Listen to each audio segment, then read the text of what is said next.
Yes hello everyone, कैसे आप सभी लोग होपफुली घर पर हैं, बढ़िया हैं और सुरक्षित हैं। So I am back again with full power guys. How are you all doing? कैसे हालचाल? नमस्कार नमस्कार नमस्कार। मैं अनुराग द्विवेदी स्वागत करता हूं गाइस आप लोगों का हमारे इस क्लास 11th के one shot pace commerce free batch के अंदर गाइस। सो कैसे हैं आप लोग? कैसे हो बालको? सब चंगा? सब मजे में? सब ढिंचिक ढिंचिक? चलिए जी, तो भैया यहाँ पर मैं देखना चाहता हूँ कितने बच्चे जो हैं हमारे हमारे एनडीए के हैं, नो डाउट आर्मी वाले हैं। भैया फटाफट जो है अपना जलवा दिखा दो, क्योंकि नो डाउट आर्मी जो है भैया डाउट आने ही नहीं। ठीक है, ओके। चलिए सर, तो भाई chapter number 1 business trade and commerce guys लेकर आ चुका हूं। बहुत ही शानदार तरीके से हम इस चैप्टर को पढ़ने वाले हैं। मैं बस यही बोलूंगा कि जो बच्चे हमसे ऑलरेडी पढ़ चुके हैं, एक बार फटाफट रिवीजन, क्विक रिवीजन के लिए आप इसको थोड़ा स्पीड बढ़ा के देख लीजिएगा। ठीक है, और जो पहली बार पढ़ रहे हैं भैया, तुम 1.2 में देखना है ना, 1x में ही देखना। ठीक है, कॉपी पेन लेके बैठना, कोई दिक्कत परेशानी नहीं आएगी, मैं बता रहा हूं। और जो भी चीज लगे इंपॉर्टेंट, हर एक चीज नोट करते हुए चलो। फिर बोल रहा हूं कॉपी पेन लेके बैठना। ठीक है, ओके। तो चलिए सर शुरू करते हैं बिना किसी देरी के। सर क्या क्या कवर करने वाले हैं भाई हम लोग? सर क्या क्या चीजें पढ़ेंगे मेरे भाई? तो हम पढ़ेंगे सर यहाँ पर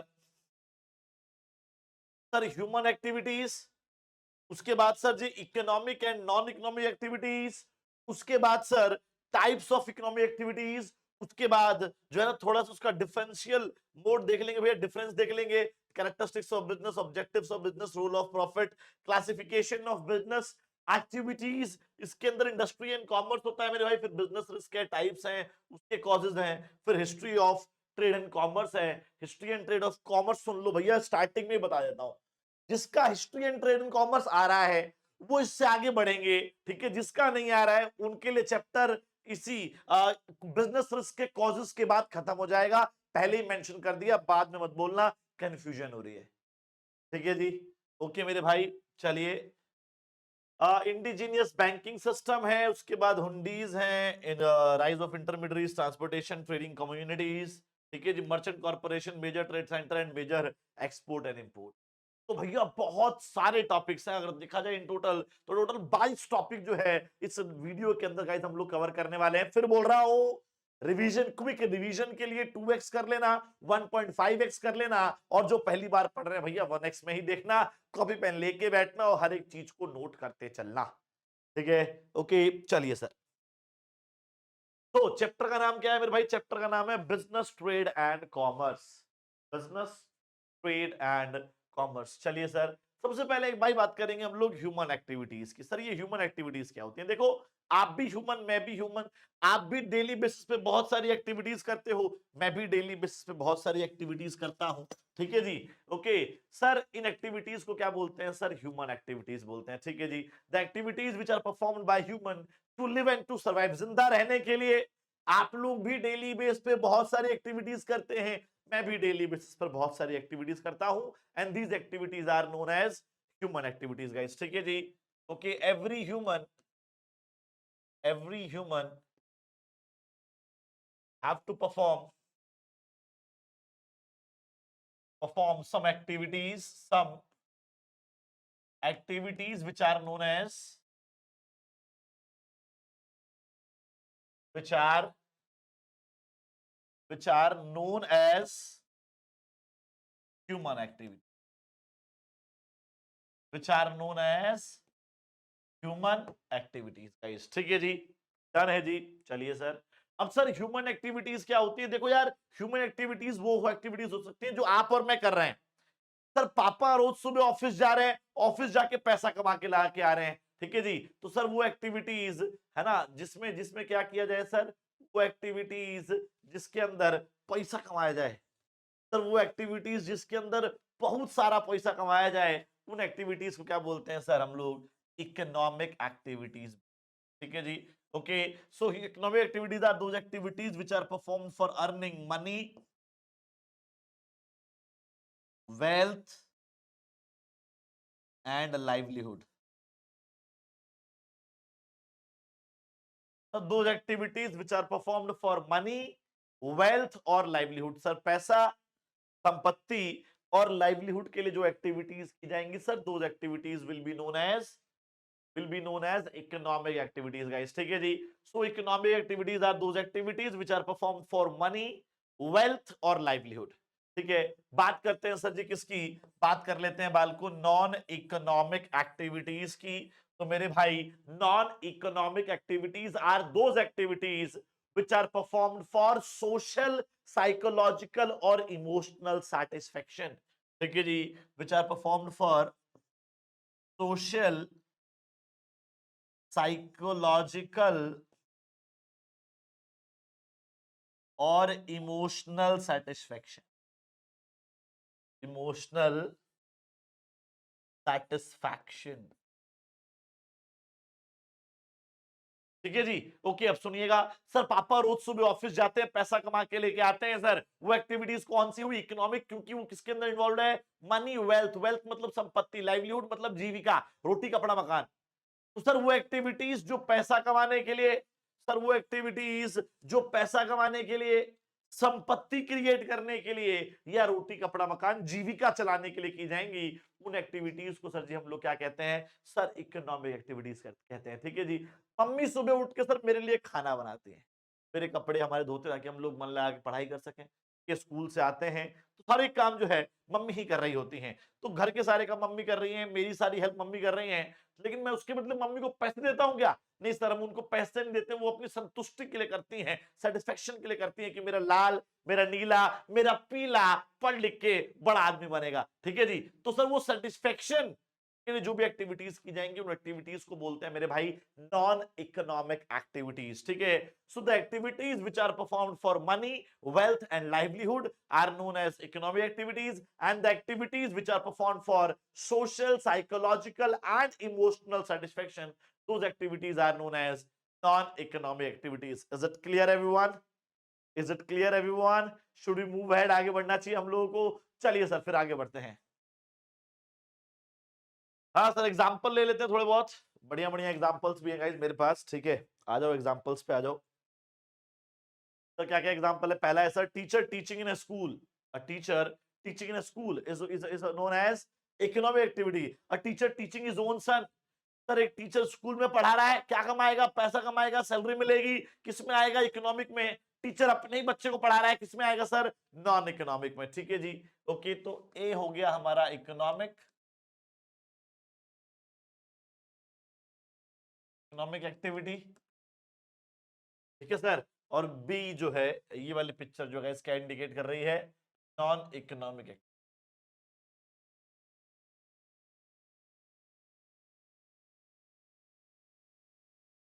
ठीक है जी. धनपाल को. चलिए सर आगे बढ़ते हैं फिर.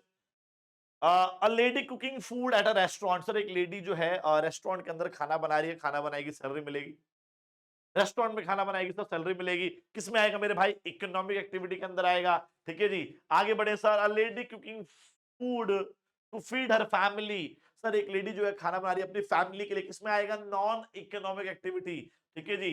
तो सर ये वाला ए जो है ये हो गया इकोनॉमिक, और सर बी जो है ये हो गया नॉन इकोनॉमिक. डन. चलो सर अगला. A doctor treating patient. एक डॉक्टर जो है इस पेशेंट्स को ट्रीट कर रहा है, क्या मिलेगी सर, फीस मिलेगी सर, पैसा कमाएगा सर. पैसा कमाएगा तो किस में आएगा सर, इकोनॉमिक में आएगा. ठीक है. वही सर अपना जो डॉक्टर है अपनी वाइफ को ट्रीट कर रहा है, ट्रीटिंग इज ओन वाइफ, इसमें आएगा सर, नॉन इकोनॉमिक में आएगा मेरे भाई. आ जाओ. ठीक है. ओके चलिए सर. तो डेफिनेशन क्या बनी, अगर मैं फाइनल डेफिनेशन आपसे पूछूं कि what is the final definition of economic activities, तो सुनिएगा और समझिएगा कि मेरे भाई economic activities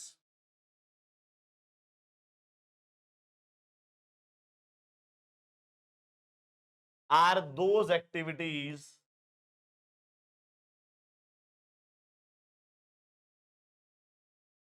which are performed for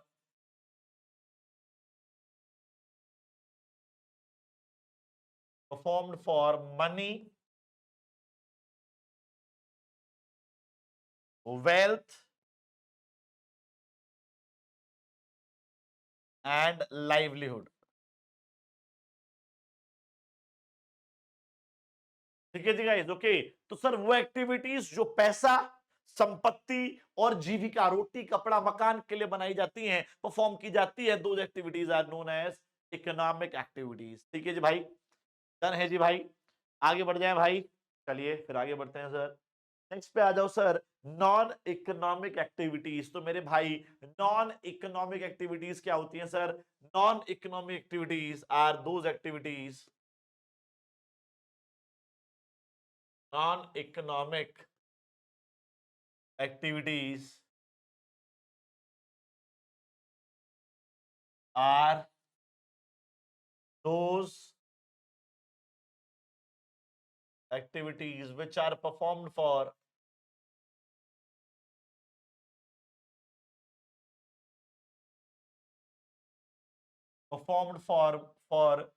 social,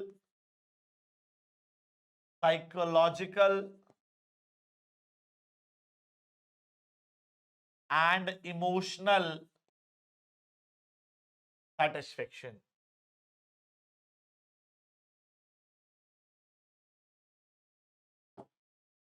ठीक है जी, ओके, डन बालको, क्लियर बालको। तो non economic activities are those activities which are performed for social, psychological और इमोशनल सेटिस्फेक्शन। तो सेटिस्फेक्शन के लिए वो भी काम करेंगे, काम को तो क्या बोलेंगे सर?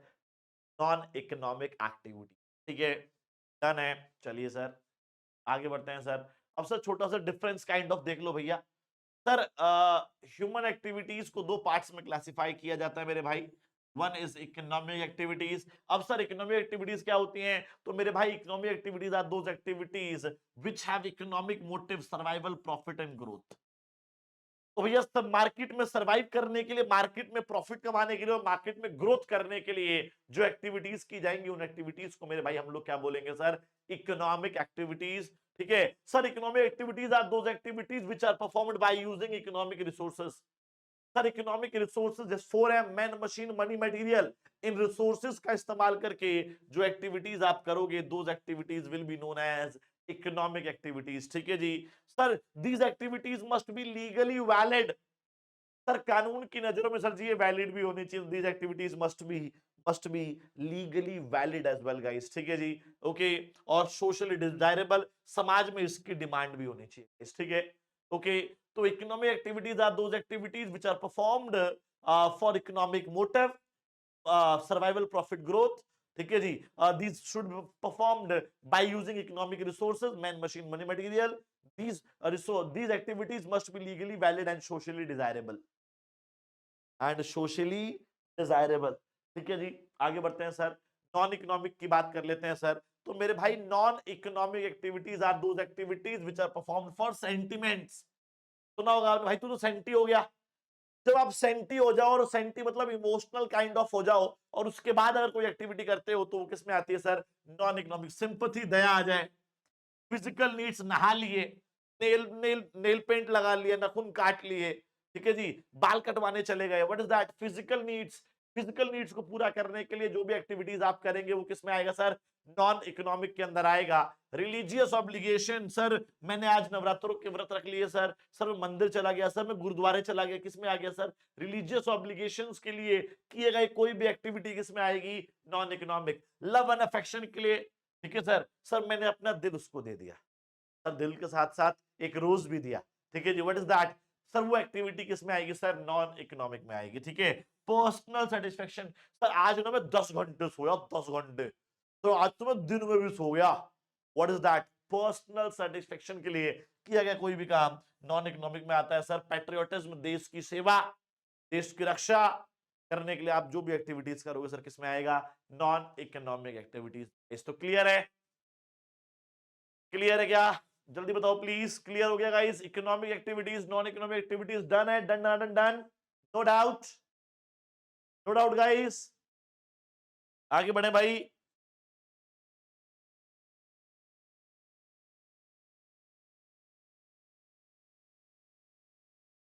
चलिए सर जी आगे बढ़ते हैं, आगे बढ़ते हैं। अब आते हैं सर इकोनॉमिक एक्टिविटीज को फर्दर क्लासिफाई करना है गाइस हम लोगों को, ठीक है जी। तो इकोनॉमिक एक्टिविटीज गाइस तीन टाइप्स की होती हैं, ठीक है। There are three types of economic activities sir ji. First one is business, second one is profession, third one is employment. ठीक है, अब सर बिजनेस की डेफिनेशन क्या होती है, मैं एक बार को पहले अपनी लैंग्वेज में लिख देता हूं, फिर हम इनकी लैंग्वेज वाली भी देख लेंगे। ठीक है जी, आ जाओ सर। सर बिजनेस क्या होता है, देखो यार, business is a word that is derived from a word business. ठीक है, तो जो भी इंसान बिजनेस करता है सर जी, वो बहुत ज्यादा बिजी रहता है। आपने देखा भी होगा, नोटिस भी किया होगा, अगर आपके घर में कोई बिजनेस कर रहा है तो उसको ऑब्जर्व करो, वो बहुत ज्यादा बिजी है। ठीक है जी, तो business is a word that is derived from the word business. ठीक है सर, बिजनेस पूरे वर्ल्ड में दो ही होते हैं सर, या तो माल बनाने का बिजनेस या बांटने का business. either you have to manufacture something or you have to distribute something, either you have to produce something or you have to distribute something। तो या तो कुछ ना कुछ बनाने का बिजनेस होगा या कुछ ना कुछ बांटने का बिजनेस होगा। पूरे वर्ल्ड में गाइस दो ही तरह के बिजनेस होते हैं। ठीक है, तो business is that economic activity, business is that economic activity which is concerned with production and distribution of goods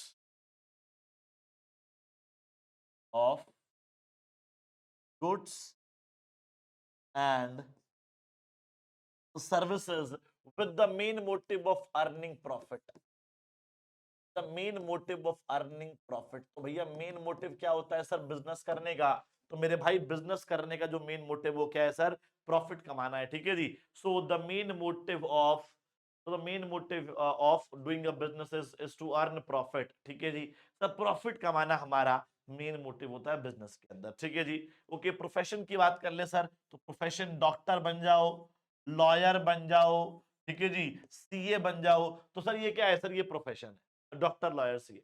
अब सर प्रोफेशन में क्या होता है, डॉक्टर के अंदर बहुत सारा पढ़ना पड़ता है, लॉयर के अंदर बहुत सारा पढ़ना पड़ता है, सीए के लिए बहुत बहुत बहुत सारा पढ़ना पड़ता है। तो किसी भी प्रोफेशन में अगर आप जाएंगे, आपके पास बहुत सारी नॉलेज होनी चाहिए, और कोई भी मुंह उठा के रातों रात प्रोफेशनल नहीं बन सकता। एंट्री जो है रेस्ट्रिक्टेड है, नॉलेज होनी चाहिए, सर्टिफिकेट ऑफ प्रैक्टिस होना चाहिए, बहुत सारी चीजें चाहिए गाइस। ठीक है जी, तो profession is an occupation which is backed up by specialized knowledge, occupation which is backed up by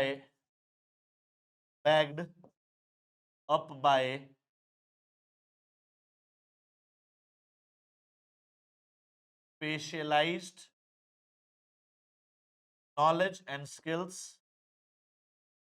knowledge and skills, ठीक है जी, and the entry is restricted। Sir मतलब ये कि कोई भी मुंह उठा के रातों रात जो है प्रोफेशनल नहीं बन सकता, कोई भी मुंह उठा के गाइस रातों रात जो है प्रोफेशनल नहीं बन सकता। आपको बहुत सारे नॉलेज, बहुत सारा पढ़ना पड़ेगा, बहुत सारी प्रैक्टिस करनी पड़ेगी, तभी आप जाके प्रोफेशन में घुस पाओगे मेरे भाई। ठीक है जी, डन है जी, आगे बढ़ जाएं। चलिए सर एम्प्लॉयमेंट की बात कर लेते हैं। एम्प्लॉयमेंट में क्या होता है, एम्प्लॉयमेंट के अंदर बाल को हमें पढ़ना पड़ता है गाइस। ठीक है जी, ओके, काम करना पड़ता है सर गाइस। ठीक है जी, और वो भी जो सामने वाला बोलेगा उसके बदले मुझे सैलरी और वेजेस मिलते हैं। तो एम्प्लॉयमेंट की definition simple, employment is that economic activity in which we work for others in return of salary and wages. जैसे बाल को मैं फिजिक्स वाले के लिए काम करता हूं, इन return of salary and wages किस में आएगा, एम्प्लॉयमेंट में आएगा। ठीक है, तो लैंग्वेज पकड़ना, कीवर्ड्स पकड़ना गाइस। चलो, employment is that economic activity in which people work for others in return of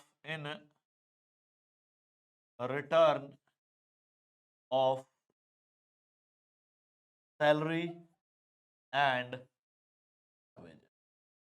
ठीक है जी, so in return of salary and wages बाल को। तो ये हो गई बाल को हमारी जो है आपके सामने तीन डेफिनेशन, बिजनेस की डेफिनेशन भी डन, प्रोफेशन की डेफिनेशन भी डन, एम्प्लॉयमेंट की डेफिनेशन। ठीक है, डन है। चलिए चलिए सर आगे बढ़ते हैं। भैया वही डेफिनेशन दोबारा से एक बार देख लेते हैं। Sir business refers to those economic activities which are concerned with connected with production, purchase और सेल। सर परचेज और सेल, कहीं से परचेज करके कहीं सेल करना, कहीं और से परचेज करके कहीं और सेल करना इज नोन एज डिस्ट्रीब्यूशन। वही डेफिनेशन है हमारी वाले ही, प्रोडक्शन और परचेज एंड सेल को मेरे भाई हम लोगों ने क्या लिखा है, हम लोगों ने इसको डिस्ट्रीब्यूशन लिखा है। बात तो एक ही हुई ना, ठीक है जी, of goods and services with the main motive of earning profit. हाँ जी भाई, डन है, क्लियर है। चलिए आगे बढ़ते हैं सर। प्रोफेशन, सर प्रोफेशन एक ऐसा ऑक्यूपेशन है, ठीक है, which is backed up by specialised knowledge and skills. और मैंने बताया था entry in the profession is restricted, घुसना आसान नहीं है प्रोफेशन के अंदर गाइस, घुसना आसान नहीं है, ठीक है। आगे बढ़ते हैं सर। नेक्स्ट है एम्प्लॉयमेंट। एम्प्लॉयमेंट में क्या होता है मेरे भाई, देखिए ये रहा एक ऐसा occupation, people work for others and get remuneration और salary and wages in return, ठीक है। रेम्युनरेशन का मतलब होता है गाइस मेहनताना, आपके मेहनत करने के बदले जो आपको मिलेगा दैट इज रेम्युनरेशन बाल को, ठीक है। डन है, क्लियर है। चलिए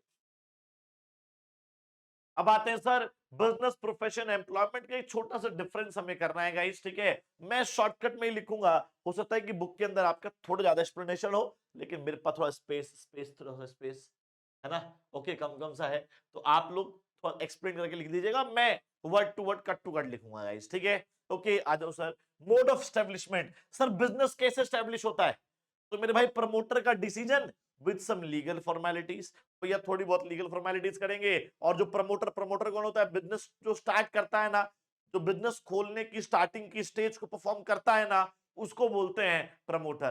तो promoter decision with some legal formalities, promoters decision with some legal formalities. Guys तो लीगल फॉर्मेलिटीज यहां लिखा नहीं है मैंने, लेकिन आपको लिख लेना है, ठीक है। सर प्रोफेशन कैसे स्टार्ट होता है, सर प्रोफेशन स्टार्ट होता है मेरे भाई knowledge and as well as degree, knowledge होनी चाहिए प्लस डिग्री होना चाहिए प्लस सर्टिफिकेट ऑफ प्रैक्टिस, एक चीज और भी है सर्टिफिकेट ऑफ प्रैक्टिस होना चाहिए गाइस, ठीक है जी। एम्प्लॉयमेंट कैसे शुरू होता है सर, स्टेब्लिश कैसे होता है सर, तो अपॉइंटमेंट लेटर के थ्रू गाइस, ठीक है जी। अपॉइंटमेंट लेटर अगर आपके पास है तो आपका जो एम्प्लॉयमेंट है वो शुरू हो जाएगा, ठीक है। क्वालिफिकेशन की बात करें तो बिजनेस खोलने के लिए क्या क्वालिफिकेशन चाहिए, sir no minimum qualification is required, कोई एज सच मिनिमम क्वालिफिकेशन नहीं चाहिए सर, ठीक है जी। ओके तो no minimum qualification, qualification no minimum qualification is required guys, ठीक है, डन है। अच्छा जी, प्रोफेशन में डॉक्टर लॉयर सीए बनना हो तो high degree of qualification is required guys, ठीक है जी। Okay high degree of qualification is required बाल को, ठीक है जी। एम्प्लॉयमेंट में guys qualification depends on job, nature of job, आप किस तरह की जॉब कर रहे हैं, क्या जॉब कर रहे हैं, उस पर डिपेंड करता है सर, ठीक है जी। ओके तो डिपेंड्स ऑन पोस्ट, आप कौन सी पोस्ट पे जॉब कर रहे हैं, आपकी क्वालिफिकेशन उस पर डिपेंड करती है सर, ठीक है। Okay capital investment, sir business के अंदर huge capital investment is required, business खोलना है तो बहुत सारी कैपिटल आपको चाहिए सर जी, तो huge capital investment is required. In case of profession, अगर प्रोफेशन की बात करें तो सर ह्यूज की जगह सर जी यहाँ पर क्या आएगा, low capital investment is required guys, ठीक है जी। ओके ह्यूज की जगह आप चाहें तो गाइस हाई लिख सकते हैं, high, high capital investment is required.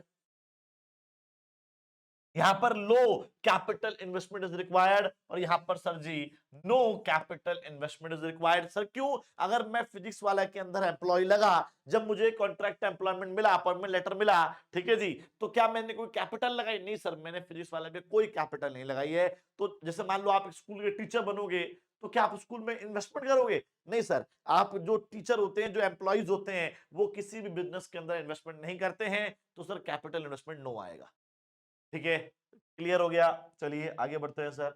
Next point जो है रिस्क, अब सर बिजनेस के अंदर मैंने कैपिटल ज्यादा लगाया है तो रिस्क भी ज्यादा ही होगा। ठीक है सर, ओके, तो रिस्क सर जी हाई रिस्क। यहां बात करें प्रोफेशन में तो सर लो रिस्क, और एम्प्लॉयमेंट में नो रिस्क। सब पैसा ज्यादा लगाऊंगा ज्यादा रिस्क होगा, कम लगाऊंगा कम रिस्क होगा, लगाऊंगा ही नहीं तो रिस्क भी नहीं होगा। ठीक है, ओके। ऑब्जेक्टिव की बात कर लेते हैं, भाई बिजनेस क्यों कर रहे हो बताओ, क्या ऑब्जेक्टिव है बिजनेस करने के पीछे? सब बिजनेस करने के पीछे ऑब्जेक्टिव है कि प्रोडक्शन करेंगे, और क्या करेंगे सर, प्रोडक्शन करेंगे सर, एंड डिस्ट्रीब्यूशन करेंगे सर, गुड्स एंड सर्विसेज का। ठीक है, कस्टमर की नीड्स एंड वांट्स को सेटिस्फाई करेंगे सर। ठीक है, ओके, चलिए। तो ऑब्जेक्टिव क्या है बाल को, objective is to earn profit by providing, us to earn profit by providing goods and services। ठीक है जी, okay, earn profit, objective is to earn profit by providing goods and services. ठीक है जी, तो गुड्स एंड सर्विसेज प्रोवाइड करके आएगा ही नहीं इसके। चलो तुम्हें तो ध्यान देना गाइस, ठीक है, चलो यहां से लिख देता हूं, objective is to earn profit by providing goods and services, goods and services. ठीक है जी, धनबाल को इधर आ जाओ।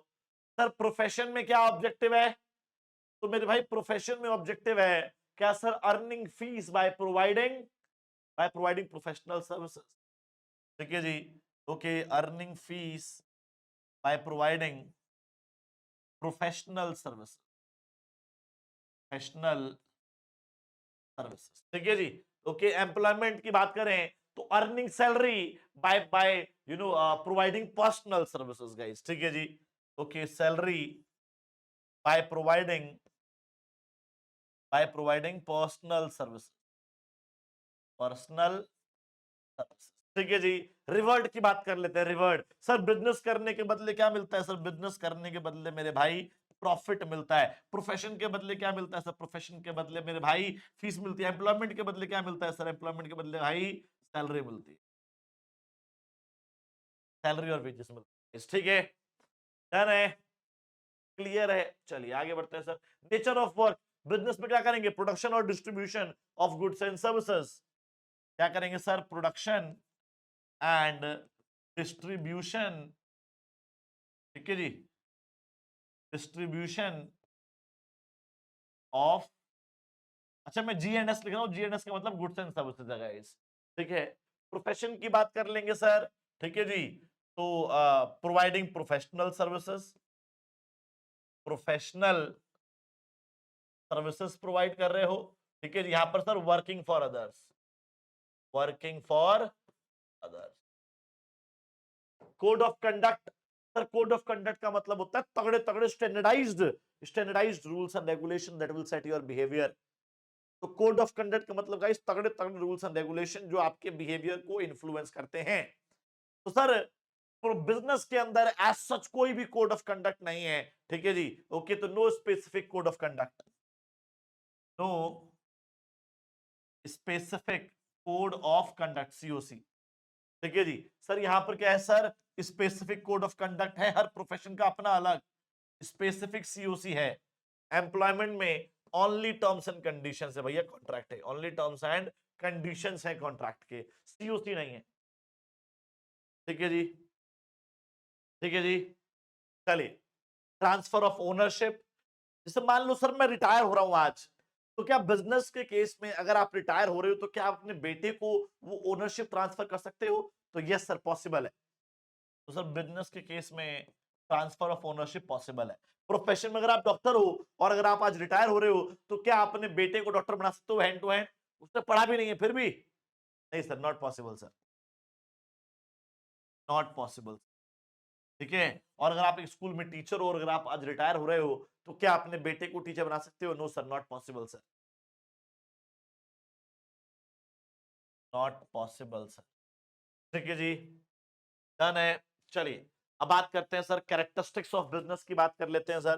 पहला क्या है सर, बिजनेस क्या होती है सर? बिजनेस एक इकोनॉमिक एक्टिविटी होती है। क्यों होती है सर? क्योंकि इसका जो मेन मोटिव है, because it's main motive is to earn money.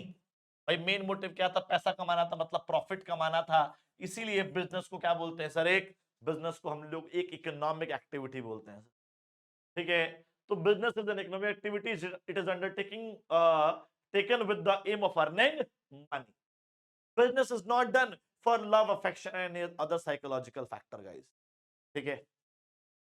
आगे प्रोडक्शन और procurement of goods and services. Sir production का मतलब माल बनाना होता है, प्रोक्योरमेंट का मतलब कलेक्ट करना होता है। प्रोक्योरमेंट मतलब कलेक्शन। तो भैया या तो देखो, जैसे मान लो मुझे अमेरिका से 1 करोड़ पेन बनाने का ऑर्डर मिला, तो या तो मैं 1 करोड़ पेन खुद प्रोड्यूस करूंगा, प्रोडक्शन करूंगा, या फिर किसी और ने बना रखा होगा तो उसे इकट्ठा करके 50 लाख मान लो मैंने बनाए, 10-10 लाख रुपए मेरे मेरे अड़ोसी पड़ोसियों ने बनाए, मैंने 50 लाख उनसे इकट्ठा किया, 50 लाख मेरा था, 1 करोड़ पेन बनाए और दे दिए। तो सर बिजनेस के अंदर या तो खुद बनाओगे या कहीं से इकट्ठा कर लोगे। तो प्रोडक्शन और procurement of goods and service, ठीक है जी। Business exist to just satisfy wants of the customer, so every business either itself produce goods, तो या तो वो खुद इटसेल्फ बनाएगा या फिर प्रोक्योर फ्रॉम अदर्स गाइस, दूसरों से इकट्ठा कर लेगा, ठीक है। या फिर सर जी क्या होगा? वो दूसरों से वो उसे इकट्ठा कर लेगा, ठीक है। चलिए, सेल और exchange of goods and services. Sir जी बिजनेस के अंदर बताया था ना, या तो माल बनाया जाता है या बेचा जाता है। बेचा मतलब सेल और एक्सचेंज, परचेज करेंगे और बेच देंगे, कहीं और से खरीदेंगे कहीं और बेच देंगे, तो सेल और exchange of goods and services sir जी, ठीक है जी। सेल और exchange of goods and services. So all business activities are directly or indirectly connected with the transfer or exchange of goods and services for value, ठीक है जी। तो हर business वालों को कहीं ना कहीं, सर आप क्या कर रहे हो? नॉलेज एक्सचेंज कर रहे हैं, पैसा ले रहे हैं, सर्विस प्रोवाइड कर रहे हैं, ठीक है। ओके, चलिए sir, regularity in dealing regular basis. Sir अगर आपने देखा भी हो तो मेरी एक वीडियो भी है यूट्यूब के ऊपर ही कि सर मैं एक अखबार वाले के पास गया, मैंने अपने स्कूल की सारी किताबें बेच दी और मैंने बोला कि सर बिजनेस में पढ़ाया गया है कि सेल और exchange of goods and services for earning money is known as business. Sir मैंने अपनी सारी किताबें बेच दी हैं, तो क्या मैं बिजनेसमैन बन चुका हूं? उसने बोला नहीं मेरे भाई, एक बार सारी किताबें बेचने पर आप बिजनेसमैन नहीं बन सकते। आपको ये काम रेगुलर बेसिस पे करना पड़ेगा। रेगुलरिटी इन डीलिंग्स होनी चाहिए। क्या होनी चाहिए सर? रेगुलरिटी, रेगुलरिटी इन डीलिंग्स होनी चाहिए। अगर ये होंगी तभी आप जो है बिजनेसमैन बन पाओगे, अदरवाइज बिजनेस नहीं बन। ठीक है जी, डन है जी, क्लियर है जी। चलिए ओके, आगे बढ़ते हैं। ठीक है सर, प्लीज पढ़ के देखते हैं एक बार। Business involves exchange of goods and services on regular and recurring basis. A single transaction of sale and purchase does not constitute business. अगर एक ही ट्रांजैक्शन आपने करी है और आपको लग रहा है कि आप बिजनेसमैन बन चुके हो, तो ऐसा नहीं होता, ठीक है। आपको ये काम बार बार करना पड़ेगा। चलिए, प्रॉफिट अर्निंग। भाई बिजनेस करने का मेन मोटिव क्या था? आप बिजनेस क्यों कर रहे हो? क्या कमाना चाहते हो? क्या करना चाहते हो? तो सर बिजनेस करने का जो मेन मोटिव होता है सर जी, वो क्या होता है? प्रॉफिट कमाना होता है, ठीक है जी। Okay, the main aim of every business, the main aim of every business is to earn profit. No business can survive for the long run. कोई भी बिजनेस लॉन्ग रन में सरवाइव नहीं कर सकता विदाउट अर्निंग प्रॉफिट। भाई बिना profit कमाए कोई भी बिजनेस लॉन्ग टर्म में सरवाइव नहीं कर सकता, ठीक है जी। आपको लॉन्ग, देखो शॉर्ट टर्म में हो सकता है कि आपने 6 महीने साल भर बिना प्रॉफिट के गुजारा निकाल लिया, लेकिन आप 10 साल तक 20 साल तक बिना प्रॉफिट के अपने बिजनेस को नहीं चला सकते, ठीक है। Uncertainty of return. Sir uncertainty of return का मतलब क्या है कि कितना प्रॉफिट होगा, क्या प्रॉफिट होगा, होगा कि नहीं होगा। It is very difficult to predict. Uncertainty का मतलब क्या होता है? Difficult to predict, difficult to predict, ये अनुमान लगाना बड़ा मुश्किल है कि रिटर्न क्या होगा, कितना होगा, कैसे होगा, होगा भी कि नहीं होगा। It is very difficult to predict guys, ठीक है जी। Every business aims to earn profit, however there exists of uncertainty of return that businessman may earn on his investment. It is not certain what amount, कितना कमाएगा, ठीक है जी, कमाएगा कि नहीं कमाएगा, लॉस की पॉसिबिलिटी भी है, तो that is known as uncertainty of, ठीक है। लास्ट बाल को एलिमेंट ऑफ रिस्क। सर हर बिजनेस में रिस्क होता ही है। अब ये रिस्क क्या होता है? रिस्क मतलब 3 सिचुएशंस। सर इनएडेक्वेट प्रॉफिट, अपर्याप्त प्रॉफिट का होना, क्या है सर? अपर्याप्त प्रॉफिट का होना सर जी रिस्क होता है। नो प्रॉफिट, प्रॉफिट ही नहीं हो रहा सर, प्रॉफिट ही नहीं हुआ, ये भी रिस्क होता है। और लॉसेस, ये भी रिस्क होता है। तो सर आपने बिजनेस किया, बिजनेस करने के बाद आपको पर्याप्त प्रॉफिट नहीं हो रहा, रिस्क है सर। प्रॉफिट ही नहीं हुआ, ये भी रिस्क है सर। लॉस हो गया, माइनस में चला गया, ये भी रिस्क है सर। तो हर बिजनेस के अंदर ये तीन सिचुएशंस देखने को मिलती हैं। तो this is the element of risk. ठीक है, डन है, ओके। चलिए सर, बात करते हैं अगले टॉपिक की, that is objectives of business. देखो, ऑब्जेक्टिव्स मतलब क्या होता है सर? ऑब्जेक्टिव्स का मतलब होता है and points.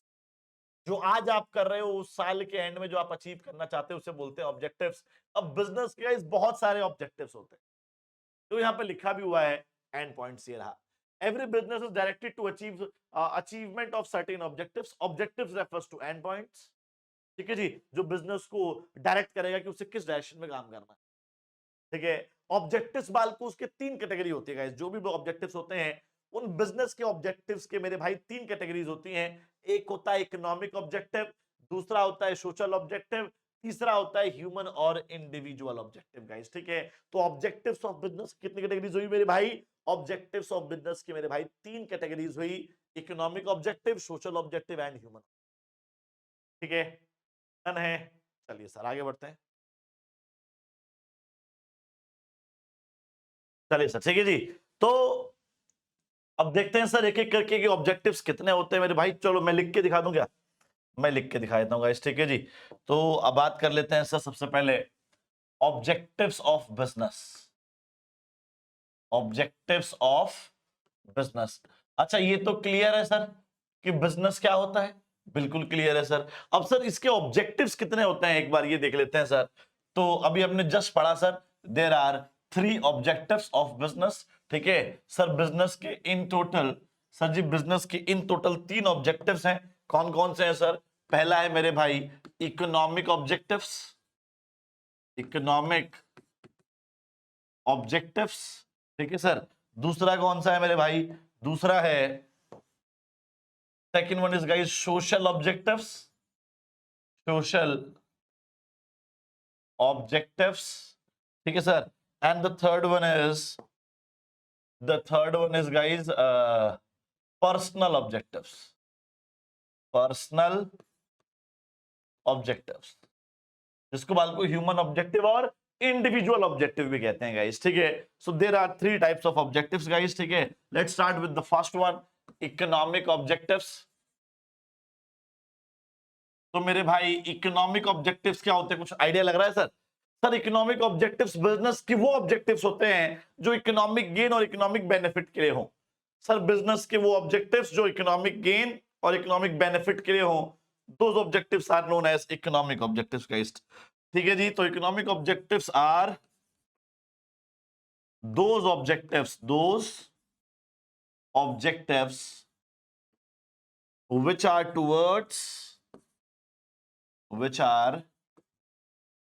towards economic gain. ठीक है जी, ओके। तो सर बिजनेस के वो ऑब्जेक्टिव्स जो economic gain, economic benefit, economic gain समझ रहे हो ना, पैसे वाले बेनिफिट। तो वो ऑब्जेक्टिव जो पैसे के बेनिफिट्स प्रोवाइड करें उनको क्या बोलते हैं सर हम लोग? Economic objectives. ठीक है जी, let's talk about social objectives. तो मेरे भाई सोशल ऑब्जेक्टिव्स कौन से ऑब्जेक्टिव्स होते हैं sir? Social objectives are those objectives, same definition लिखना please. Social objectives are those objectives of business, ठीक है जी, which are towards social welfare, societal welfare. ठीक है जी, ओके। तो social objectives are those objectives of business, those objectives which are towards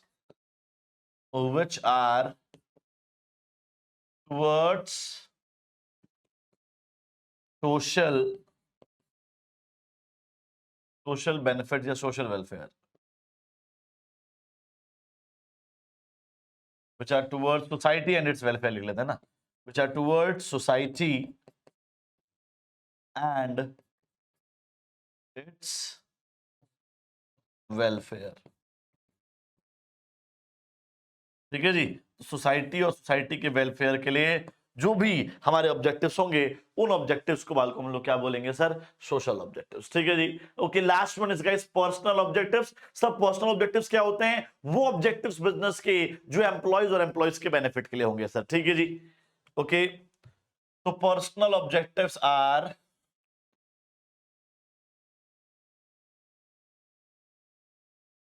personal objectives are those objectives which are towards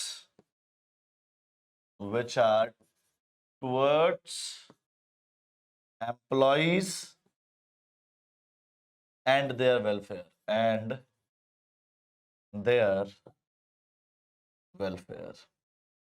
कोई दिक्कत परेशानी गाइस? ठीक है, तो एम्प्लॉइज और एम्प्लॉइज के वेलफेयर के लिए जो ऑब्जेक्टिव्स होंगे मेरे भाई, उन ऑब्जेक्टिव्स को हम लोग पर्सनल ऑब्जेक्टिव्स कहते हैं। It is also known as human objectives. इसको बाल को हम लोग ह्यूमन ऑब्जेक्टिव्स भी कहते हैं।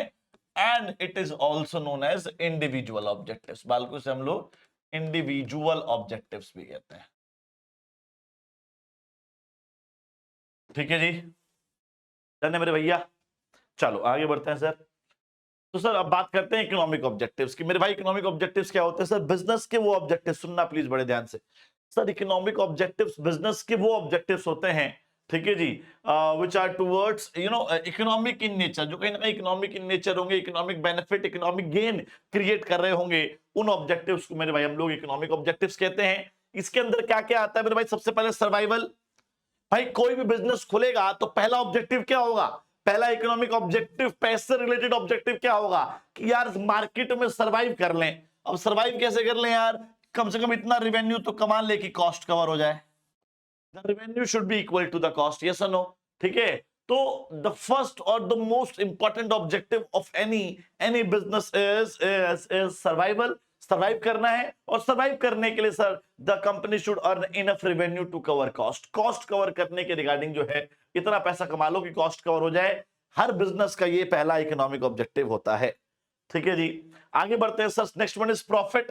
अब भाई मार्केट में सरवाइव कर गए तो अगला ऑब्जेक्टिव निकल के क्या आएगा सर? मार्केट में सरवाइव करने के बाद अगला ऑब्जेक्टिव आएगा प्रॉफिट अर्निंग। मतलब the revenue should exceed the cost.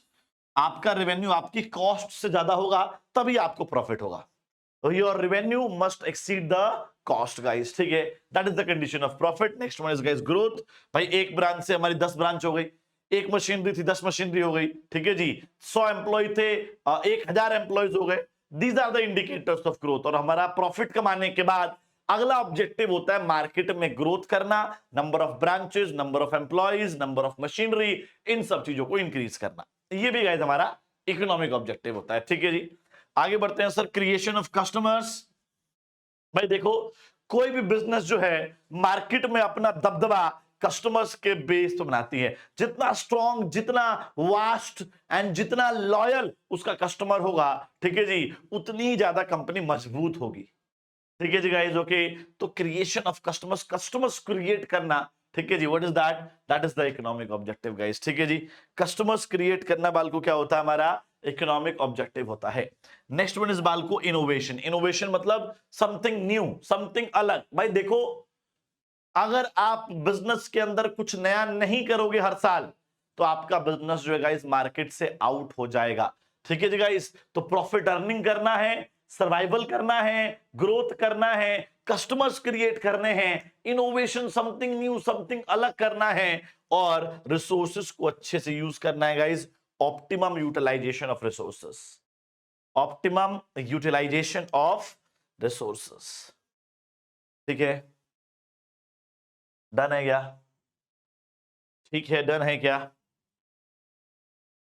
ठीक है बालको, डन है बालको? चलिए जी, तो ये गाइस क्या थे गाइस? हमारे 5 जो हैं इकोनॉमिक, 6 जो हैं हमारे इकोनॉमिक ऑब्जेक्टिव्स थे, जिसमें सर्वाइवल था, प्रॉफिट था, ग्रोथ था। 3 पॉइंट तो यही हो गए। ठीक है जी, उसके बाद सर कस्टमर क्रिएट करेंगे, इनोवेशन करेंगे, और रिसोर्सेज को अच्छे से यूज करेंगे। बस यही सब गाइस हमारे जो हैं वो इकोनॉमिक ऑब्जेक्टिव्स हैं। डन है, आगे बढ़े। चलिए सर, तो एक एक करके बल्कि सारे पॉइंट्स लिखे हुए हमने ऑलरेडी पढ़ लिए हैं। आगे बढ़ते हैं हम लोग। अब आ जाओ सर सोशल ऑब्जेक्टिव्स पे। तो याद करिएगा, इस social objectives are those objectives of business which are towards society and its welfare. Sir society और सोसाइटी के वेलफेयर के लिए जो भी ऑब्जेक्टिव्स होंगे उन ऑब्जेक्टिव्स को बाल को हम लोग सोशल ऑब्जेक्टिव्स कहते हैं। ठीक है जी। तो social objectives refers to the objective which are desired to be achieved for the benefit of society. तो सोसाइटी के बेनिफिट, सोसाइटी के वेलफेयर के लिए जो भी ऑब्जेक्टिव्स हैं बालकों ने हम लोग सोशल ऑब्जेक्टिव्स कहते हैं। ठीक है जी। ओके सर क्या क्या सोशल ऑब्जेक्टिव्स हो सकते हैं? Supply of better quality product at fair prices. Sir अच्छी क्वालिटी का प्रोडक्ट प्रोवाइड करना, वो भी फेयर प्राइसेस पे, रीजनेबल प्राइसेस पर। एग्जांपल बोले तो टाटा नमक। टाटा नमक गाइस बेस्ट आयोडीन नमक with minimum price. What is that? Providing better quality product at fair prices guys. ठीक है जी। ओके ये हमारा सोशल ऑब्जेक्टिव का एग्जांपल है गाइस। ठीक है। अगला है avoidance of unfair trade practices. Sir unfair trade practice को अवॉइड करना, ये भी मेरा सोशल ऑब्जेक्टिव है। Sir unfair trade practice like black marketing, black में बेचना चीजें, ठीक है जी, बिना परमिशन की चीजें बेचना इस ब्लैक मार्केटिंग। ब्लैक होर्डिंग, गोदामों में चीजें जानबूझ के छुपा के रखना, ब्लैक होर्डिंग, ताकि जब मार्केट में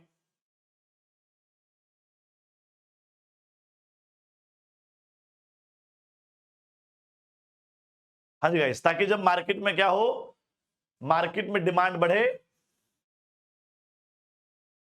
ठीक है जी गाइस, ताकि जब मार्केट में डिमांड बढ़े और सप्लाई ना हो, क्योंकि हमने छुपा रखा है गोदामों के अंदर, तो सप्लाई नहीं होगी तो प्राइस बढ़ेंगे, जब प्राइस बढ़ेंगे तब निकाल के बेचूंगा तो गोदामों में से। What is that? That is black hoarding. Adulteration, मिलावट करना, मिलावटखोरी। What is that? That is also an unfair trade practice. Charging higher prices than MRP, measuring low weights, कम नापना। तो ये जितने भी गलत काम धंधे, इन सभी गलत काम धंधों को रोक लगाना गाइस। ठीक है जी। ये भी क्या अवॉइड करना सर जी, क्या है सर हमारा सोशल ऑब्जेक्टिव है। ठीक है। जनरेशन ऑफ एम्प्लॉयमेंट अपॉर्चुनिटीज, समाज के लोगों को रोजगार देना। सर मैं भी सोसाइटी का पार्ट हूं, तो उसी सोसाइटी के लोगों को मुझे रोजगार देना चाहिए, ये मेरा एक ऑब्जेक्टिव है। ठीक है। प्रोटेक्शन ऑफ एनवायरमेंट, एनवायरमेंट को प्रोटेक्ट करना, कोई भी ऐसे मेथड ऑफ प्रोडक्शन का इस्तेमाल नहीं करना जिससे एनवायरमेंट को हार्म हो। तो using eco friendly method of production, environment protection is the social objective. ठीक है जी। कम्युनिटी सर्विसेज लाइक सजी स्कूल्स, हॉस्पिटल्स, क्रचेस में दान वगैरह देना। ठीक है जी। और वेलफेयर ऑफ एम्प्लॉयज, एम्प्लॉयज के वेलफेयर के बारे में भी सोचना, ये भी हमारा सोशल ऑब्जेक्टिव है। ठीक है जी। डन है बालको। तो these are the social objectives of business, these are the social objectives of business. 6 होते हैं सर। क्या? Better quality product at reasonable prices, fair prices, unfair trade practice को अवॉइड करना, समाज के लोगों को रोजगार जनरेट करके देना, एनवायरमेंट को प्रोटेक्ट करना, community services like schools, hospitals. Crutches का मतलब होता है बालको शिशु पालन केंद्र, जो वर्किंग वुमेन होती हैं उनके बच्चों को पालने की जगह को बोलते हैं crutches. Day care, baby sitting, वहां पर दान देना, पार्क की सफाई करना, नदियों की सफाई करना, रोडों की सफाई करना। ठीक है। These are the community services. And the last one is guys welfare of employees, employees के वेलफेयर के बारे में सोचना, ये भी सोशल ऑब्जेक्टिव है। ठीक है। लेकिन सर आपने तो अभी थोड़ी देर पहले लिखवाया था कि वेलफेयर ऑफ एम्प्लॉयज तो पर्सनल ऑब्जेक्टिव होता है, तो एक वर्ड वहां पर मैं चेंज कर देता हूं गाइस। ठीक है जी। एंड देयर बेनिफिट कर देते हैं इसको, एंड देयर, मैंने गलत वर्ड लिख दिया था गाइस। ठीक है जी। Employees and their benefits. ठीक है। तो एम्प्लॉयज और एम्प्लॉयज के बेनिफिट्स के बारे में सोचना इज पर्सनल ऑब्जेक्टिव, उनके वेलफेयर के बारे में सोचना इज सोशल ऑब्जेक्टिव। गाइस अभी मैंने करेक्ट कर दिया है। ठीक है। अभी गाइस मैंने जो है करेक्ट कर दिया है। ठीक है। क्लियर है? अब कोई कंफ्यूजन नहीं होनी चाहिए।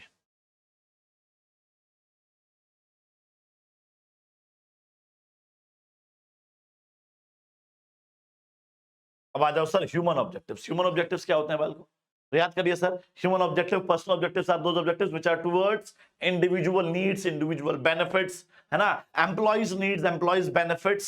आ जाओ सर। तो ह्यूमन ऑब्जेक्टिव्स और individual objectives refers to objective related to individual needs और इंडिविजुअल बेनिफिट्स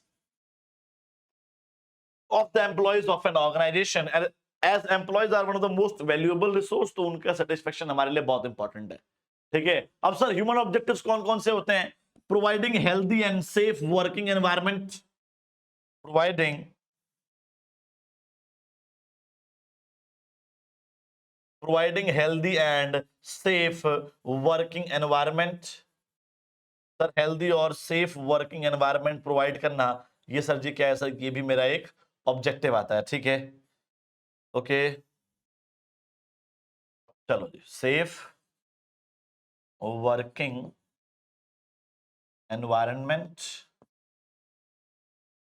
ठीक है जी। Okay so sir healthy environment provide करना, सेफ वर्किंग एनवायरनमेंट प्रोवाइड करना, ये मेरा ह्यूमन ऑब्जेक्टिव है, क्योंकि एम्प्लॉयज हमारे लिए काम कर रहे हैं तो सेफ्टी उनकी बनी रहे, हेल्दी एनवायरनमेंट मिले, ठीक है जी, अच्छी वर्किंग कंडीशंस मिले, ये मेरा ऑब्जेक्टिव बनता है गाइस, ठीक है। नेक्स्ट है टू पे fair and competitive salaries and perks. उनको फेयर सैलरी मिलनी चाहिए, जितना काम कर रहे हैं, जितनी मेहनत कर रहे हैं गाइस वो लोग, उनकी मेहनत के हिसाब से गाइस उनको सैलरी मिलनी चाहिए, ठीक है जी। ओके तो providing fair and competitive salaries and perks. Sir perks का मतलब क्या होता है? पर्क्स मतलब परक्विजिट्स, परक्विजिट्स मतलब additional benefits, travelling allowance, holiday allowance, है ना, रेंट अलाउंस, तो ये सब क्या है सर जी, आपका हो गया परक्विजिट्स, पर्क्स में आ गया, ठीक है। ओके आ जाओ sir. To provide opportunities for personal growth, भैया पर्सनल ग्रोथ एंड डेवलपमेंट के लिए अपॉर्चुनिटीज प्रोवाइड करना, कि भैया जाओ अमेरिका में जाके 10 दिन का ट्रेनिंग कैंप अटेंड करके आओ। सर यहां पर इंडिया के अंदर एक स्पेशल ट्रेनिंग कैंप चल रहा है, स्पेशल सेमिनार चल रहा है, ठीक है, उसे अटेंड करो। So these are the examples of guys personal development, personal growth, ठीक है। तो मुझे अपने एम्प्लॉयज को टाइम टू टाइम, ये अपॉर्चुनिटी देते रहना चाहिए कि वो ग्रोथ करे, वो डेवलप करे, ठीक है। अगला, to provide reasonable security of service, उन्हें proper reasonable security of service provide करना, ये भी गाइस हमारा ऑब्जेक्टिव है, ठीक है। मतलब उनको बार बार जॉब से निकाल ना दे, तुमने काम नहीं किया चल भाग जाए यहां से, तू ये नहीं किया चल तुझे जॉब से निकाल देता हूं, नहीं, उन्हें proper security, job security provide करना, ये भी मेरा ह्यूमन ऑब्जेक्टिव है, ठीक है जी। Okay financial and non financial incentives, benefits provide करना, एम्प्लॉयज को डिफरेंट डिफरेंट बेनिफिट्स प्रोवाइड करना, चाहे वो पैसे वाले हो या बिना पैसे वाले हो, फाइनेंशियल बेनिफिट्स हो या नॉन फाइनेंशियल बेनिफिट्स हो, एम्प्लॉयज को देना चाहिए, ये मेरा ऑब्जेक्टिव है, ठीक है जी। ओके एंड इन्हें उन्हें एनकरेज करना चाहिए, एम्प्लॉयज को एनकरेज करना चाहिए कि वो इनिशिएटिव लिए पहल करें, पार्टिसिपेट करें मैनेजमेंट के अंदर, उन्हें टाइम टू टाइम एनकरेज करते रहो, भाई तुम बहुत बढ़िया अपनी एडवाइस देते हो गाइस, एम्प्लॉयज तुम्हारे बल पे हम लोग यहाँ पर हैं, मैं तुम्हें एनकरेज करता रहूंगा, मैं तुम्हें अप्रिशिएट करता रहूंगा, तुम सजेशंस देते जाओ, जो सजेशंस देते हो अच्छे सजेशंस देते हो, व्हाट इज दैट, ये भी गाइस हमारा ह्यूमन ऑब्जेक्टिव है। तो एक बार सारे रिपीट कर दूं sir, providing healthy and better working conditions, better working environment, fair and competitive salary provide करना, ठीक है जी, opportunity for personal growth and development provide करना, ठीक है जी, reasonable security of service provide करना, ठीक है जी, बहुत सारे financial non financial incentives provide करना, और उनको एनकरेज करना कि वो इनिशिएटिव लें, सजेशंस दे, पार्टिसिपेट करें मैनेजमेंट के अंदर, ठीक है जी। डन है जी, क्लियर है जी। चलो सर फिर आगे बढ़ते हैं, 6 पॉइंट्स हमारे हो गए हैं। अब आते हैं sir next topic, role of profit in business. Sir profit का बिजनेस के अंदर क्या रोल है? तो सबसे पहले गाइस प्रॉफिट की डेफिनेशन देखते हैं। सर प्रॉफिट का फॉर्मूला क्या होता है? प्रॉफिट इज इक्वल्स टू, सुनिएगा, total revenue minus total cost, ठीक है जी। क्या बोला सर मैंने बोला total revenue minus total cost, ठीक है जी। तो पूरे रेवेन्यू में से मैंने क्या बोला सर, टोटल रेवेन्यू में से टोटल कॉस्ट को माइनस कर देना इज नोन एज प्रॉफिट, ठीक है जी। सर जो रेवेन्यू था, रेवेन्यू में से मैंने कॉस्ट माइनस कर दिया, जैसे मान लीजिए सर 100 रुपए का प्रॉफिट हुआ, 80 रुपए कॉस्ट लगी, तो प्रॉफिट कितने का हो गया सर? 20 रुपए का। 100 रुपए कमाए, 80 रुपए लगाए, प्रॉफिट कितना हो गया? 20 रुपए का, ठीक है। तो प्रॉफिट का फॉर्मूला क्या होता है sir? Total revenue minus total cost, ये इकोनॉमिक्स में आपने पढ़ रखा होगा, ठीक है जी। अब सर इस प्रॉफिट क्यों जरूरी है, क्या रोल है इस प्रॉफिट का बिजनेस के अंदर, हमें ये पढ़ना है। देखो यार, one of the most important objective of any business is to earn a profit. A business cannot survive in the long run without earning enough profit. ठीक है जी। ओके देखो लिखा भी हुआ है कि profit is the main motive of every economic activity. A business is an economic activity and it must earn sufficient profit to cover cost. तो इतना प्रॉफिट कमाना है कि कॉस्ट कवर हो जाए, ठीक है। अब क्या क्या रूल है सर? पहला है सर्वाइवल। भाई क्यों कर रहे हो आप? ताकि मार्केट में सर्वाइव कर सके, और सर्वाइव भी कौन सा? Long term survival. देखो शॉर्ट टर्म में तो हम बिना प्रॉफिट के भी सर्वाइव कर जाते हैं सर, 2-4 महीने, 6 महीने, 8 महीने तो मैं बिना प्रॉफिट के भी अपनी दुकान चला लूंगा, लेकिन 5 साल, 10 साल, 15 साल में बिना प्रॉफिट के नहीं चला सकता। तो अगर आप लॉन्ग टर्म में सर्वाइव करना चाहते हो तो लॉन्ग टर्म में सर्वाइव करने के लिए आपको प्रॉफिट कमाना ही पड़ेगा। ठीक है, ओके है। चलिए आगे बढ़ते हैं sir. Expansion and growth, expand करना, ग्रो करना। तो भैया अगर आप मार्केट में अपने आप को एक्सपैंड करना चाहते हैं, मार्केट में ग्रो करना चाहते हैं, तो बिना प्रॉफिट के आप मार्केट में एक्सपैंड और ग्रो नहीं कर सकते गाइस। ठीक है जी, ओके। तो फॉर एक्सपेंशन एंड ग्रोथ, ठीक है जी, आपको प्रॉफिट कमाना ही पड़ेगा। लॉस लॉस अगर आपको हो रहा है तो आप 2 ब्रांच, 10 ब्रांच, 5 ब्रांच नहीं खोल सकते। ठीक है। Measure of efficiency sir, chapter 1 efficiency. Efficiency मतलब सर सुनना प्लीज, 12th क्लास के टॉपिक एफिशिएंसी।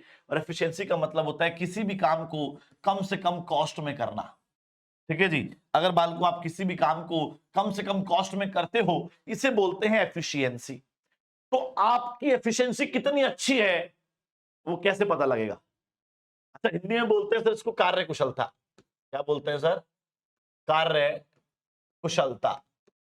आप कितने कार्य कुशल हैं ये कैसे पता लगेगा? प्रॉफिट से। जितना ज्यादा प्रॉफिट उतना आप एफिशिएंट हैं, मतलब उतना आप कम कॉस्ट में काम कर पा रहे हैं, उतने आप कार्य कुशल हैं। ठीक है जी, ओके। तो अगर आपका प्रॉफिट ज्यादा हो रहा है तो आपकी एफिशिएंसी ज्यादा है। ठीक है जी, ओके। एफिशिएंसी ज्यादा मतलब आप जो है कम कॉस्ट में काम कर पा रहे हैं। आज पूरी क्रोनोलॉजी समझ में आई? ठीक है, सेम सर जी। अगर आपको प्रॉफिट कम हो रहा है तो मतलब आप एफिशिएंट, आपकी एफिशिएंसी कम है, मतलब आपकी कॉस्ट जो है वो ज्यादा लग रही है। Done, get it everyone? आ गया, पल्ले पड़ गया, समझ में आ गया? समझ में आ गया? चलिए सर फिर आगे बढ़ते हैं। Reward for risk taking. Sir risk लेने के बदले जो मिलता है उसे क्या बोलते हैं? प्रॉफिट बोलते हैं मेरे भाई। ज्यादा रिस्क लोगे तो ज्यादा प्रॉफिट मिलेगा, कम रिस्क लोगे तो कम प्रॉफिट मिलेगा, रिस्क नहीं लोगे तो प्रॉफिट भी नहीं मिलेगा। ठीक है जी, ओके। तो profit is the reward for risk taking. Higher the risk means higher the profit, lower the risk means lower the profit, and no risk means no profit. Done बालको? क्लियर बालको? आगे बढ़े बालको? चलिए अब आते हैं बेटर रेपुटेशन एंड गुडविल। अगर आप चाहते हो कि मार्केट में रेपुटेशन और गुडविल बहुत ज्यादा हो जाए, तो अगर आप चाहते हैं गाइस कि रेपुटेशन और गुडविल ज्यादा हो तो आपको प्रॉफिट ज्यादा कमाना पड़ेगा। ठीक है जी, मतलब अगर आपका प्रॉफिट ज्यादा है तो मार्केट में आपकी रेपुटेशन भी और गुडविल भी ज्यादा है। ठीक है जी, ओके। तो इस बात का ध्यान रखना है कि अगर आप चाहते हैं to have, if you want to have better reputation in the market, if you want to have better goodwill in the market, आपका प्रॉफिट ज्यादा होना चाहिए।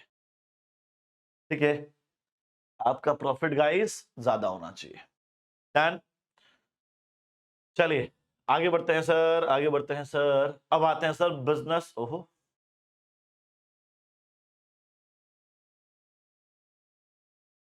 आए, चलो सर। तो सर टॉपिक, पहले टॉपिक समझ लेते हैं। टॉपिक का नाम क्या है मेरे भाई? टॉपिक का नाम है guys classification, classification of business activities. Classification of business activities, ठीक है सर। तो बिजनेस एक्टिविटीज का क्लासिफिकेशन बालको हम लोग पढ़ने वाले हैं। ठीक है, अच्छा एक बात बता दो बालको, बिजनेस को बालको हम लोग 2 पार्ट्स में क्लासिफाई कर सकते हैं। मैं स्टार्टिंग से ये बात बोलता हुआ चल रहा हूं, अगर आपको याद हो, मैं गाइस स्टार्टिंग से ये लाइन बोलता हुआ चल रहा हूं कि पूरे वर्ल्ड में 2 ही तरह के बिजनेस होते हैं। ठीक है सर, ओके। तो आ जाओ सर जल्दी जल्दी। पहला टाइप ऑफ बिजनेस क्या है सर? पहला टाइप ऑफ बिजनेस है industry.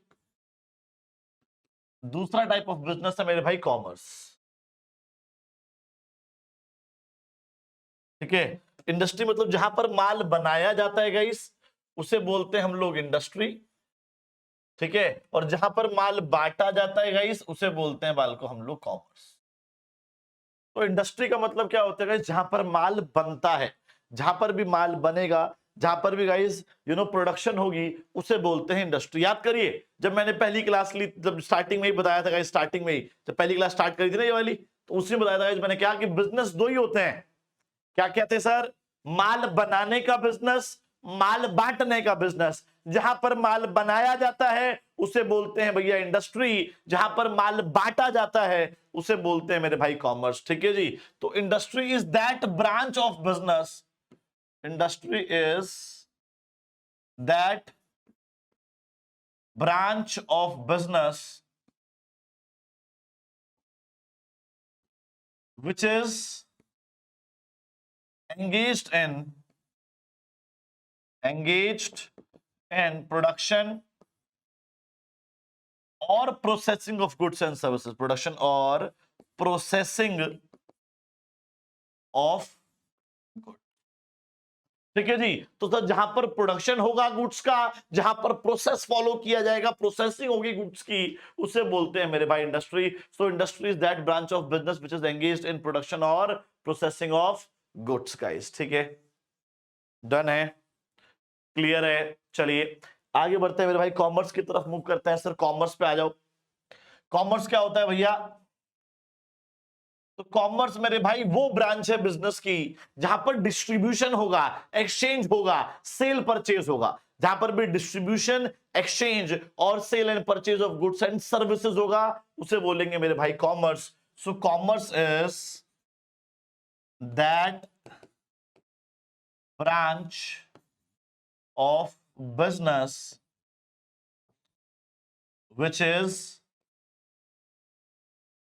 which is engaged in distribution और exchange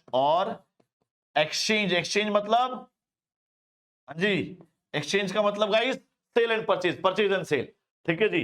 कॉमर्स और exchange of goods and services with the main motive of, ये आ जाओ ना बस, गुड्स एंड सर्विसेज। ठीक है जी, बस इस पे आ जाओ। तो जहां पर गुड्स एंड सर्विसेज को एक्सचेंज किया जाएगा, सेल परचेज किया जाएगा, डिस्ट्रीब्यूट किया जाएगा, उसे बोलेंगे कॉमर्स। जहां पर गुड्स को मैन्युफैक्चर किया जाएगा, प्रोसेस किया जाएगा, प्रोडक्शन किया जाएगा, उसे बोलेंगे इंडस्ट्री। ये क्लियर है? इतना क्लियर है गाइस? जल्दी से बताइए प्लीज। इतना सिंपली क्लियर है आप लोगों के लिए? चलिए सर, अगर इतना सिंपली क्लियर है तो फिर आगे बढ़ जाते हैं सर, इंडस्ट्री की बात कर लेते हैं मेरे भाई। तो अगर आप ध्यान दें गाइस, आ जाओ। इंडस्ट्री रेफर्स टू, हाँ जी, industry refers to economic activity which is connected with conversion of resources into useful goods. ठीक है जी। कैसे करेंगे सर ये काम? ये काम करेंगे सर या तो प्रोडक्शन से या फिर प्रोसेसिंग से। तो जहां पर क्या हो सकता है, प्रोडक्शन हो या प्रोसेसिंग हो, ठीक है जी, रॉ मटेरियल का फिनिश गुड्स में, उसे बोलते हैं मेरे भाई इंडस्ट्री। ठीक है जी। For example cotton industry manufacture करता है, प्रोड्यूस करता है गाइस टेक्सटाइल गुड्स को गाइस। ठीक है ही। सिमिलरली इलेक्ट्रॉनिक इंडस्ट्री, ठीक है, इलेक्ट्रॉनिक गुड्स को प्रोड्यूस करता है। डन हो गया, आगे बढ़ो। So, industrial activities lead to production of variety of goods for various purposes. These are divided into three categories. मतलब सर, मतलब ये है कि इंडस्ट्री जो होती है मेरे भाई,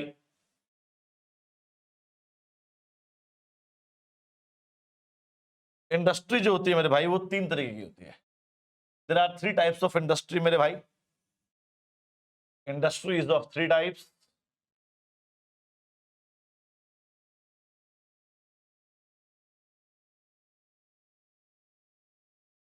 ठीक है जी। ओके, आ जाओ सर। सर पहले पे आते हैं। The first one is primary industry. Primary industry, ठीक है। The second one is secondary industry.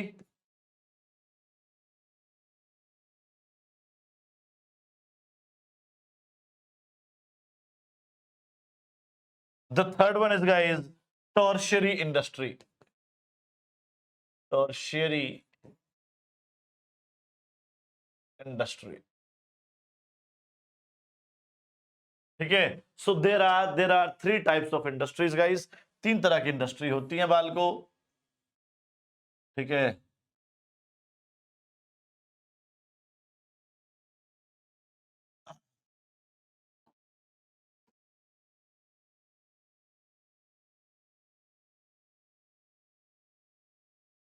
चलो अब सुनते हैं सर, एक एक करके तीनों को समझते हैं। प्राइमरी इंडस्ट्री को समझते हैं, सेकेंडरी इंडस्ट्री को समझते हैं और टर्शियरी इंडस्ट्री को समझते हैं। बस इतना याद रखो, इंडस्ट्री मतलब प्रोडक्शन और processing of goods, and it is of three type, primary, secondary and tertiary.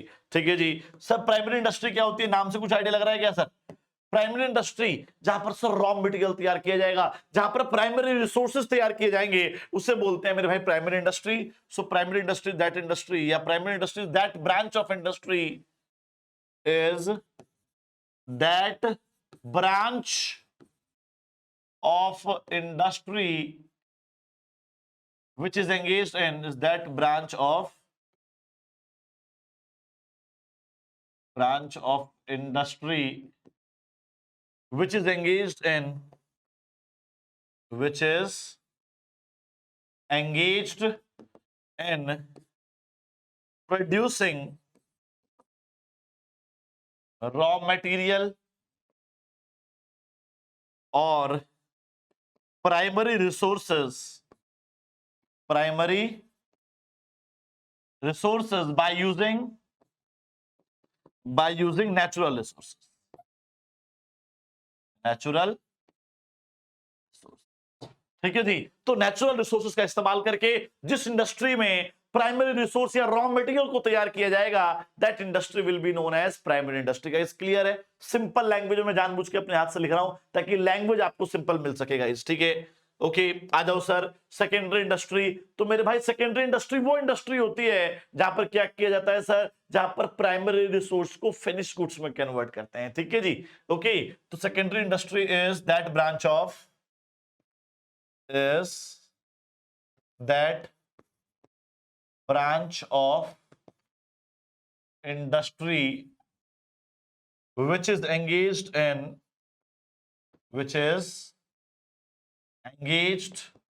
in converting the raw material into the finished goods, finished। ठीक है जी। तो सर रॉ मटेरियल को फिनिश गुड्स में जहां पर कन्वर्ट करते हैं, that industry is known as secondary industry. उस इंडस्ट्री को मेरे भाई हम लोग सेकेंडरी इंडस्ट्री बोलते हैं। ठीक है, let's talk about tertiary industry मेरे भाई। What is the meaning of tertiary industry? तो जी टर्शियरी इंडस्ट्री मेरे भाई वो इंडस्ट्री होती है जो प्राइमरी और सेकेंडरी इंडस्ट्री को सपोर्ट सर्विसेज प्रोवाइड करती है। ठीक है जी। सर वो इंडस्ट्री जो प्राइमरी और सेकेंडरी इंडस्ट्री को सपोर्ट सर्विसेज प्रोवाइड करेगी, that industry is known as tertiary industry. ठीक है जी। So tertiary industry is that branch of industry which is engaged in which is engaged in supporting or providing support services to primary and secondary industry, providing support services to primary and secondary industry. तो sir वो industry जो primary और secondary industry को support provide करती है, उस industry को मेरे भाई टर्शियरी इंडस्ट्री कहते हैं। ठीक है जी। वो इंडस्ट्री जो रॉ मटेरियल को फिनिश गुड्स में कन्वर्ट करती है, उसको सेकेंडरी इंडस्ट्री कहते हैं। सर वो इंडस्ट्री जो रॉ मटेरियल बनाती है, उसे प्राइमरी इंडस्ट्री बोलते हैं। वाल को बहुत सिंपल लैंग्वेज मैंने लिख के दे दिया है, एक बार जल्दी से नोट कर लीजिए फटाफट।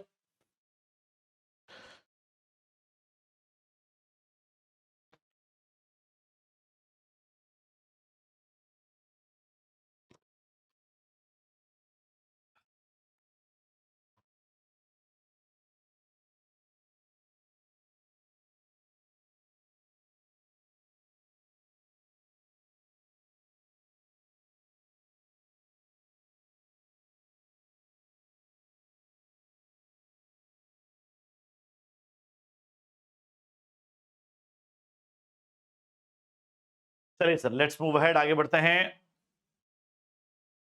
तो types of industry guys, primary, secondary, tertiary clear हो गया, डेफिनेशन क्लियर हो गई। अब आगे सुनो सर, प्राइमरी इंडस्ट्री दो तरीके की होती है सर, ठीक है जी। Primary industries of two types, extractive industry और genetic industry. Sir primary industries of two type, extractive industry, genetic industry, ठीक है जी। Okay, secondary industries of two type guys, manufacturing industry and construction industry, ठीक है जी। दो तरीके की होती है सर। मैन्युफैक्चरिंग चार होती है, analytical, synthetical, processing and assembling. उसके बाद आती है गाइस हमारी टर्शियरी इंडस्ट्री, ठीक है। ओके, चलो सर आगे बढ़ते हैं। तो प्राइमरी इंडस्ट्री मैंने बता ही दिया बाल को, जहां पर रॉ मटेरियल या फिर प्राइमरी रिसोर्स तैयार होंगे, ठीक है। एंड देखो यहाँ पे लिखा भी हुआ है, primary industry include all those activities are concerned with extraction of, production of natural resources and reproduction of and development of living organism, plants, ठीक है जी। थोड़ी डिफिकल्ट लैंग्वेज है, मैंने आपको सिंपल लिख के दे दी है। चलो सर, अब सर जी ये देखो, प्राइमरी इंडस्ट्री दो तरीके की होती है, एक्सट्रैक्टिव इंडस्ट्री और जेनेटिक इंडस्ट्री, ठीक है। सर एक्सट्रैक्टिव इंडस्ट्री क्या होगा, समुद्र में से हम मछलियां जो है, नदी में से मछलियां निकाल रहे हैं, तो एक्सट्रैक्शन का मतलब या एक्सट्रैक्टिव का मतलब क्या होता है सर, एक्सट्रैक्ट करना, निकालना। किसी चीज में से कोई चीज निकाल लेना इज नोन एज एक्सट्रैक्ट करना। किसी चीज में से, एग्जिस्टिंग चीज में से कोई चीज निकाल लेना is known as extractive industry, ठीक है जी। ओके, तो समुद्र में से कच्चा तेल निकाल लिया, जमीन के नीचे से कोयला निकाल लिया, खेती कर ली, है ना, ये सब किस में आएगा सर, एक्सट्रैक्टिव इंडस्ट्री के अंदर आएगा। रीड करते हैं sir. It includes all those industries which are engaged in rising products from natural resources, ठीक है जी। Okay, engaged in extraction of, extracting products, rising product लिख लो, extracting products from natural resources like soil, air, water from beneath of the surface of the earth. For example, extracting minerals from earth, fish from rivers, ठीक है जी। Okay, और example और देखा जाए तो farming हो गया सर, माइनिंग हो गया, लिम्बरिंग मतलब लकड़ी कटाई, जंगलों में से हमने क्या निकाल लिया, लकड़ियां निकाल ली, हंटिंग, फिशिंग, ठीक है जी। तो these are the examples of extractive industry, जहां पर क्या होगा सर, एक्सट्रैक्शन और raising products from natural resources. Natural resources में से हम लोग जो हैं रॉ मटेरियल निकाल रहे हैं, एक्सट्रैक्ट कर रहे हैं, ठीक है। That is known as extractive industry. Example सारे ये रहे, farming, mining, lumbering, hunting, fishing. Coal mining हो गया ना। चलो next one is guys genetic industry. Genetic industry का मतलब क्या होता है, पालन पोषण, जहां पर भी पालन पोषण होगा, ठीक है जी, लिविंग ऑर्गेनिज्म्स का, that is known as genetic industry, ठीक है जी। ओके, जहां पर पालन पोषण मतलब पेरेंटलशिप एंड हेरिडिटी गाइस, ठीक है जी। ओके, पेरेंटलशिप एंड हेरिडिटी, जहां पर भी गाइस ये दो चीजें होंगी, that industry is known as genetic industry. It includes all those industry which are engaged in breeding plants and animals for their use in further reproduction. For example rearing cattle for milk, गाय चराना milk के लिए, ठीक है जी। Important genetic industry आज poultry farming, मुर्गी पालन, cattle breeding, fish hatcheries etcetera. Planting, plantation, यहाँ पे इसमें बाल को प्लांटेशन भी आएगा हमारा सर। प्लांटेशन एक्सट्रैक्शन में नहीं आएगा, नहीं नहीं नहीं नहीं, आप पेड़ पौधे पाल रहे हो, पेड़ पौधे पालना होता है गाइस, ठीक है जी। ओके, तो जेनेटिक इंडस्ट्री क्लियर है, क्लियर है। चलिए आगे बढ़ते हैं sir. Secondary industry, secondary industry क्या डेफिनेशन बताई थी sir, which convert the raw material into the finished goods, ठीक है।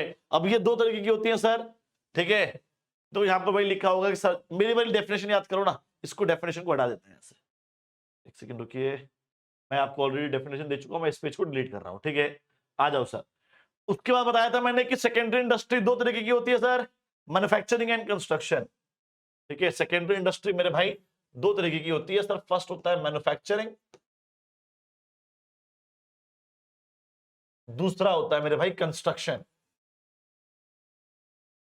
तो सर मैन्युफैक्चरिंग इंडस्ट्री क्या होती है सर, मैन्युफैक्चरिंग इंडस्ट्री वो होती है जो मैन्युफैक्चर करती है फाइनल गुड्स को by using the resources, raw material. तो रॉ मटेरियल का इस्तेमाल करके जहां पर फाइनल गुड्स बनाए जाएंगे उसको बोलेंगे मेरे भाई सेकेंडरी इंडस्ट्री, ठीक है जी। अब सर मैन्युफैक्चरिंग इंडस्ट्री, अब मैन्युफैक्चरिंग इंडस्ट्री देखो यहाँ पे लिखा हुआ है, it includes all those industries which are engaged in processing of raw material to produce finish goods. तो रॉ मटेरियल को फिनिश गुड्स में जहां पर किया जाएगा उसको बोलेंगे मैन्युफैक्चरिंग इंडस्ट्री।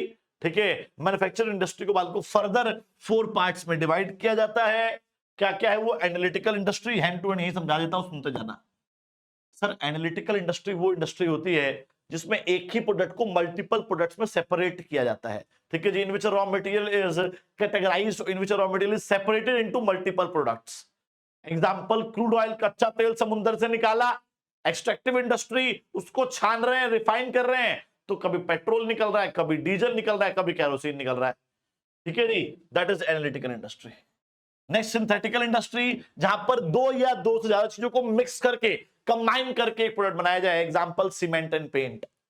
ठीक है।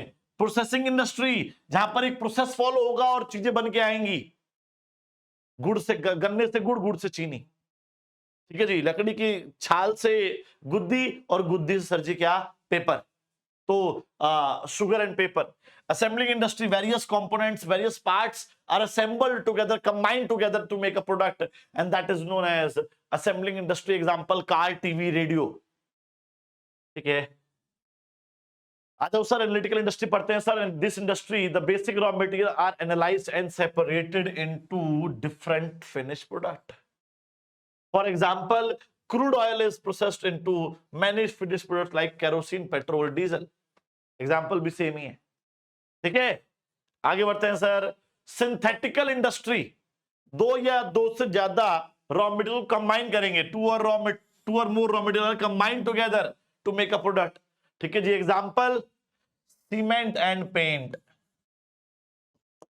ठीक है, आगे बढ़ो sir. Processing industry, in which we have to pass through various stages, we have to follow a process. ठीक है जी, example, sugar and paper. Last one is assembling industry. Various different components are assembled to make a new product. Example, car, TV, radio, automobile, TV, radio, etc. ठीक है जी guys, done? Clear है? चलिए अब आते हैं सर कंस्ट्रक्शन इंडस्ट्री पे। Sir construction industry क्या होती है? जहां पर कंस्ट्रक्शन होगी, बनाएंगे क्या? Road, dam, building, flyover, underpass, foot over bridges. ठीक है जी, ओके। तो ये सब क्या है सर? ये सब कंस्ट्रक्शन इंडस्ट्री का पार्ट है। तो it includes all those industries which are engaged in construction activities, for example building, dam, bridges, roads etcetera. ठीक है, ये भी क्लियर है, सिंपल है एवरीवन? ये भी क्लियर है, सिंपल है क्या? बताइए जल्दी जल्दी, क्लियर है, सिंपल है?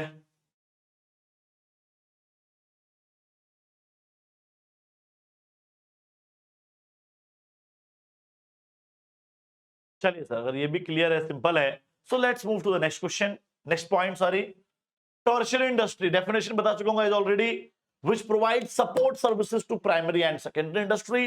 ठीक है जी, और टर्शियरी इंडस्ट्री में भाई कितने टाइप्स की होती है? टर्शियरी इंडस्ट्री के अंदर बाल को आपका आएगा ट्रांसपोर्टेशन,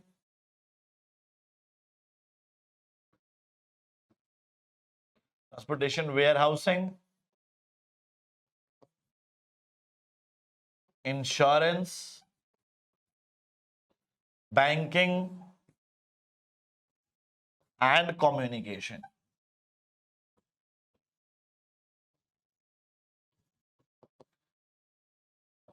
ठीक है, तो ये सब किस में आ गया मेरे भाई? ये सब के सब जो है टर्शियरी इंडस्ट्री के अंदर आ गया। चलिए आगे बढ़ते हैं सर। कॉमर्स की बात कर लेते हैं। तो बाल को आपको पता होना चाहिए कॉमर्स का मतलब क्या होता है। जहां पर गुड्स को डिस्ट्रीब्यूट किया जाएगा, जहां पर भी गाइस गुड्स को डिस्ट्रीब्यूट किया जाएगा, that will come under the commerce part. ठीक है, तो ये मैंने डेफिनेशन ऑलरेडी स्टार्टिंग में लिखवा दी थी। डिस्ट्रीब्यूशन और exchange of goods and services is known as commerce. मेरे भाई कॉमर्स 2 तरीके के होते हैं सर। क्या क्या है मेरे भाई? Trade and auxiliaries to trade, या जिसको हम एड्स टू ट्रेड भी कहते हैं। ट्रेड मतलब buying and selling of goods and services, खरीदना बेचने को ट्रेड बोलते हैं। यस और नो? ये तो पढ़ सुना होगा आपने सर। खरीदने और बेचने को क्या बोलते हैं सर? खरीदने और बेचने को बोलते हैं ट्रेड। ठीक है जी, तो एड्स टू ट्रेड और ऑक्सिलरीज टू ट्रेड क्या होता है सर? जहां पर खरीदने बेचने को सपोर्ट प्रोवाइड किया जाए, जहां पर ट्रेड को सपोर्ट प्रोवाइड किया जाएगा, that is known as aids to trade और ऑक्सिलरीज टू ट्रेड। तो aids to trade or auxiliaries to trade is that type of trade which provide the support to trade, which provide support to primary and so which provide support to buying and selling of goods and services is known as aids to trade. तो भैया buying and selling of goods and services is known as trade, and which provide support services to purchase and sale is known as aids to trade. इतना clear? इतना clear guys? Should be move head, आगे बढ़ना चाहिए हम लोगों को। बढ़ेंगे, आगे बढ़े एवरीवन, आगे बढ़े। ठीक है सर, आगे आ जाओ। यस, अब आते हैं सर ट्रेड पे। ट्रेड मतलब buying and selling of goods and services. ठीक है, अब ट्रेड बाल को दो तरीके का होता है, सिंपल सिंपल ध्यान रखना sir. Buying and selling of goods and services is known as trade. Trade बाल को दो तरीके का होता है, home trade and foreign trade. चलो इसको मैं समझाता हूं।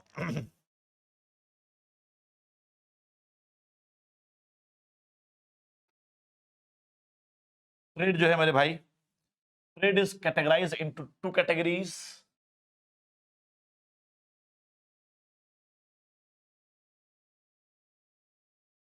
ठीक है जी sir, the first one is हो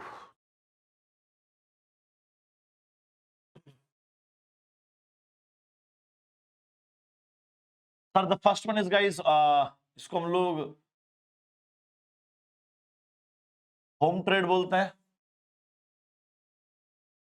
ठीक है, और इसको वाले को हम लोग फॉरेन ट्रेड बोलते हैं। होम ट्रेड की जगह डोमेस्टिक ट्रेड करो ना, डोमेस्टिक ट्रेड बोलते हैं, एंड इसको बोलते हैं फॉरेन ट्रेड।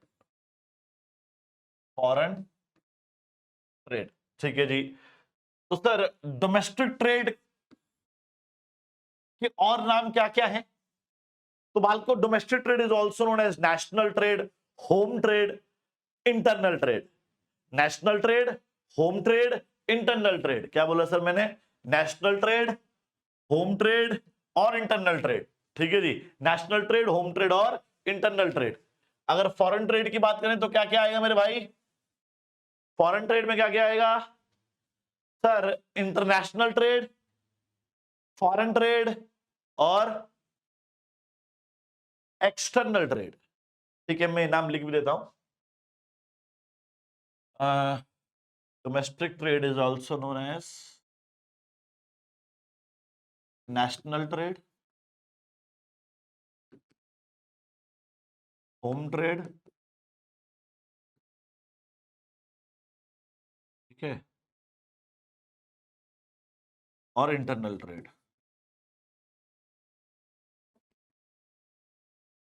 ठीक है जी sir, foreign trade is also known as international trade,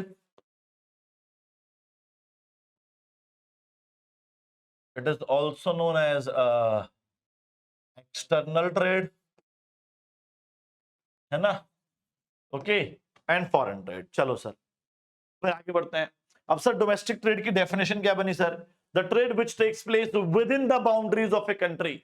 sir एक कंट्री की बाउंड्री के अंदर जो भी ट्रेड होगा सर उसे हम लोग national trade, domestic trade, home trade या फिर इंटरनल ट्रेड बोलते हैं गाइस। ठीक है जी, okay. So is the trade which takes place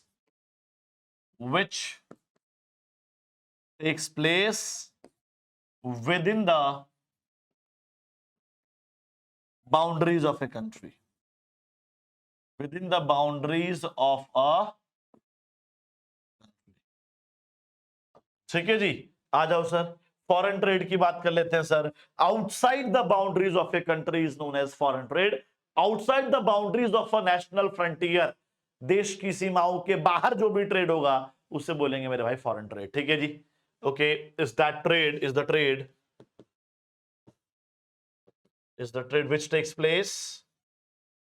which takes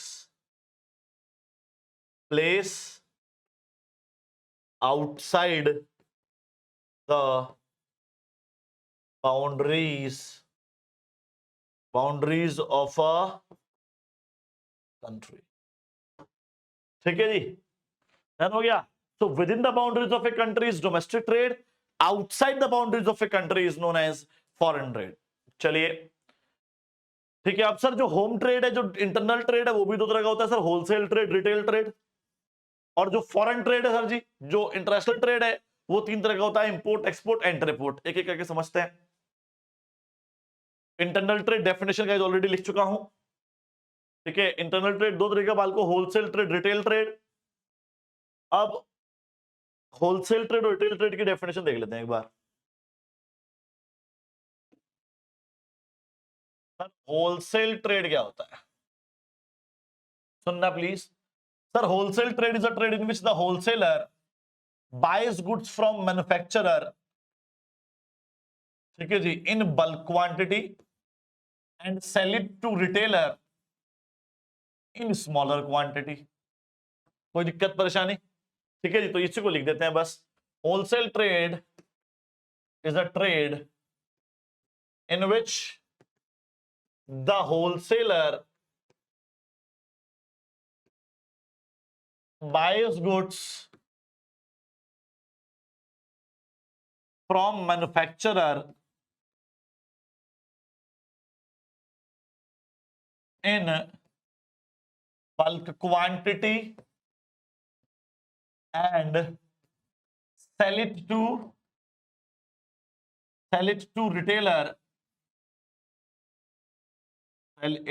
retailer, in smaller quantities।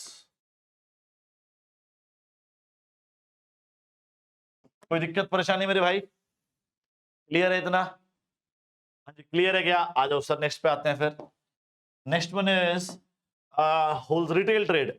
Sir retail trade is a trade in which the retailer either buys goods from wholesaler or from manufacturer in bulk quantity and sell it to customer in smaller quantity।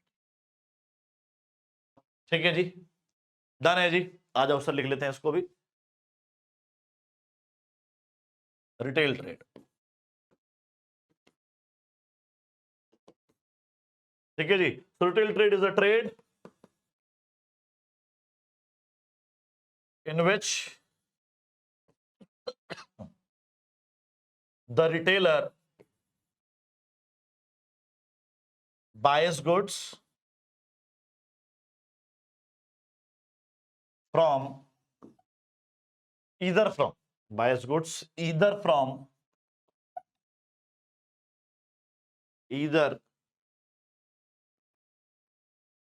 from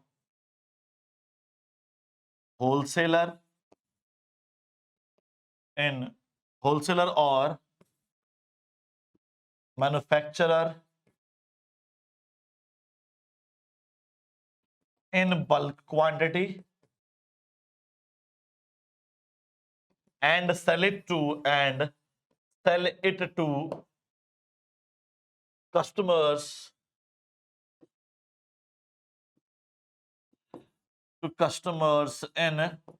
in smaller quantity।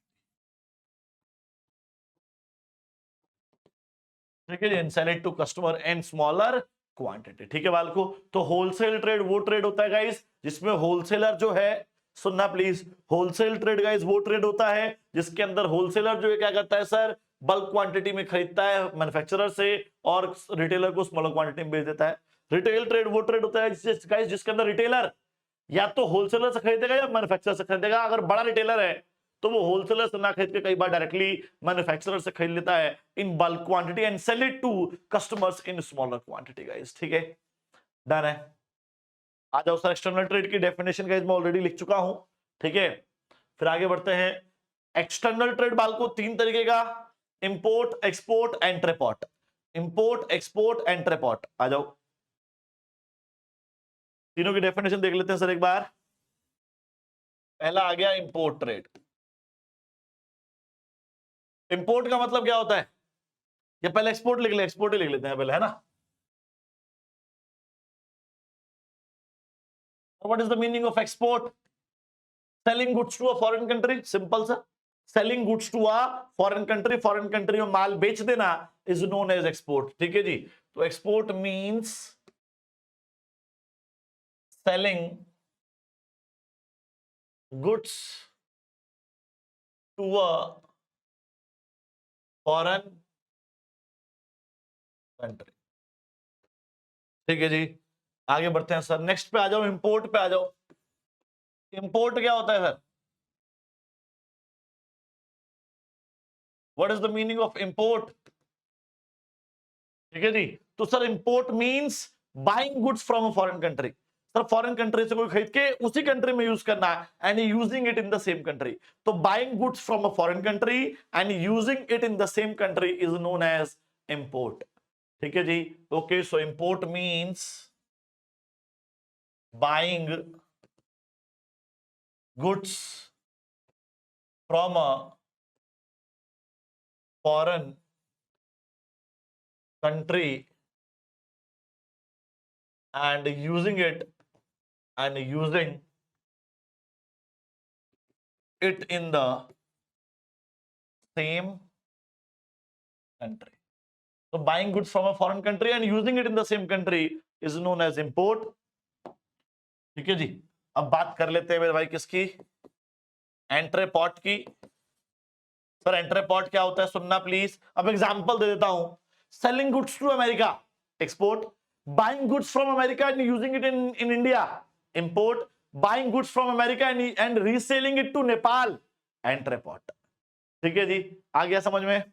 चलिए, तो एंट्रेपॉट क्या होता है sir? Entrepot means buying goods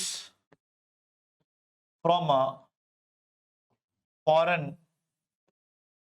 country and reselling it to another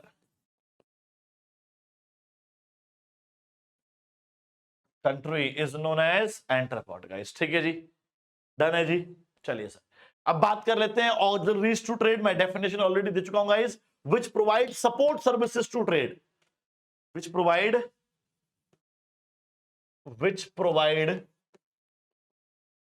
support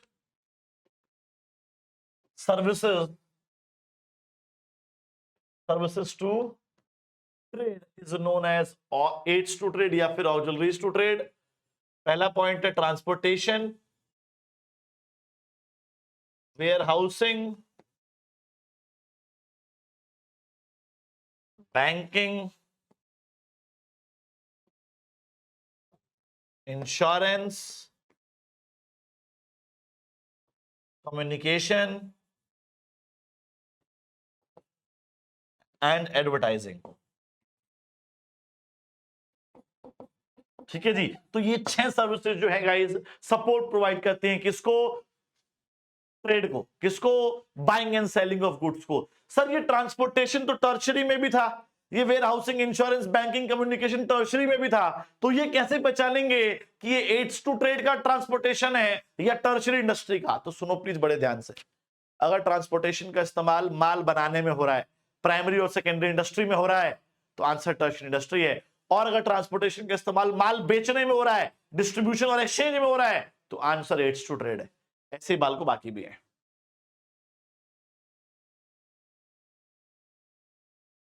ठीक है जी, done है जी। चलो sir आगे बढ़ते हैं फिर। सर रोल और फंक्शंस ऑफ कॉमर्स। का इस टॉपिक का नाम क्या है? रोल और फंक्शंस ऑफ कॉमर्स। चलिए सर आगे बढ़ते हैं फिर। रोल और फंक्शंस ऑफ कॉमर्स, जी कॉमर्स और ट्रेड जो है वो क्या एक रोल प्ले करता है? बहुत बड़ा रोल प्ले करता है। बहुत सारे हिंड्रेंसेस को, हिंड्रेंस का मतलब होता है मेरे भाई रुकावट, तो बहुत सारे रुकावटों को दूर करने में ट्रेड का एक बहुत बड़ा रोल होता है, कॉमर्स का बहुत बड़ा रोल होता है। एक बार समझते हैं सर। तो ये बहुत सारे हिंड्रेंसेस है गाइस, इन हिंड्रेंसेस को हम कैसे दूर करेंगे? ये छोटा सा क्विज टाइप है, लाइव क्विज टाइप है गाइस। आप लोगों को कमेंट में आंसर देना है कि हिंड्रेंस ऑफ पर्सन कैसे रिमूव होता है, हिंड्रेंस ऑफ प्लेस कैसे रिमूव होता है, हिंड्रेंस ऑफ टाइम कैसे रिमूव होता है, हिंड्रेंस ऑफ रिस्क कैसे रिमूव होता है, हिंड्रेंस ऑफ फाइनेंस कैसे रिमूव होता है, और हिंड्रेंस ऑफ इंफॉर्मेशन कैसे रिमूव होता है गाइस। ये आप लोगों को बताना है। जल्दी जल्दी, I am giving you 1 minute guys, जल्दी जल्दी बताइए।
चलिए सर, तो sir hindrance of person, sir trade remove करेगा। ट्रेड मतलब बाइंग एंड सेलिंग, मतलब होलसेल ट्रेड, रिटेल ट्रेड, है ना।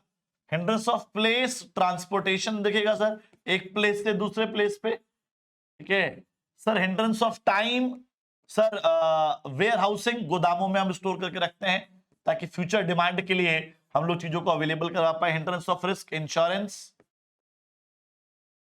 Hindrance of finance, banking. और हिंड्रेंस ऑफ इंफॉर्मेशन का इस्तेमाल जो है इसको इस प्रॉब्लम को दूर करता है सर जी। या तो कम्युनिकेशन यूज कर लो या एडवर्टाइजिंग यूज कर लो, मैटर करता है कौन किस पर्पस के लिए आप यूज कर रहे हो, ठीक है जी। ओके, तो ये दोनों का इस्तेमाल आप कर सकते हैं। डन है, क्लियर है। चलिए अब आते हैं सर बिजनेस रिस्क। याद करिएगा इसी लेक्चर के स्टार्टिंग में जब मैं कैरेक्टरिस्टिक्स आपको करा रहा था तब मैंने बताया था बिजनेस रिस्क क्या होता है। Sir business risk mean the possibility of, sir 3 situations बताई थी मैंने। Sir business risk the situation of inadequate profit,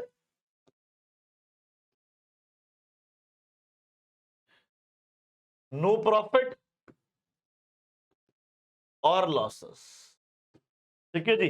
okay, the possibility of inadequate profit. Sir 1 lakh रुपए लगाए, सोचा था 50,000 रुपए कमाऊंगा लेकिन कमाया 50 रुपए बस। तो अपर्याप्त प्रॉफिट का होना भी क्या होता है सर, अपर्याप्त प्रॉफिट का होना भी सर जी रिस्क होता है। चलिए जी, ठीक है जी। तो सर अपर्याप्त प्रॉफिट का होना, प्रॉफिट का ना होना और लॉस का होना, ये तीनों क्या है सर, तीनों बिजनेस रिस्क हैं। So the term business risk refers to possibility of inadequate profit और even losses due to uncertainty और अनएक्सपेक्टेड इवेंट्स। भैया हमारे बिजनेस के एनवायरनमेंट में अनसर्टेनिटीज हैं, बिजनेस के एनवायरनमेंट में कभी भी कुछ भी हो जाता है, इसकी वजह से इन तीनों में से अगर कुछ भी होता है तो आंसर इज बिजनेस रिस्क बालको, ठीक है जी। ओके, अब सर बिजनेस रिस्क जो होते हैं बालको वो 2 टाइप्स के होते हैं। There are 2 types of business risk. Please याद रखिएगा, बहुत सारे बच्चे गलती करते हैं कि वो कॉजेज और टाइप्स में कंफ्यूज जाते हैं। टाइप्स 2 हैं, कॉजेज 4 हैं। कॉजेज पढ़ेंगे अभी, टाइप्स पाए जाते हैं सर। तो टाइप्स ऑफ बिजनेस रिस्क 2 ही होते हैं sir, pure risk and speculative risk. Sir pure risk क्या होता है? Pure risk is that type of risk in which there is a possibility of loss और नो लॉस ओनली। या तो loss होगा या लॉस नहीं होगा। अब अर्थक्वेक आएगा तो अर्थक्वेक आने से लॉस होगा या लॉस नहीं होगा, ठीक है जी। ओके, तो ऐसे ही बाल को अगर बात करें हम लोग, फ्लड आ गया, चोरी हो गई सर, तो चोरी होने से जी या तो लॉस होगा या लॉस नहीं होगा, ठीक है। स्पेक्युलेटिव रिस्क पे आ जाओ सर। स्पेक्युलेटिव रिस्क बाल को वो रिस्क होता है जिसमें या तो प्रॉफिट होगा या लॉस होगा।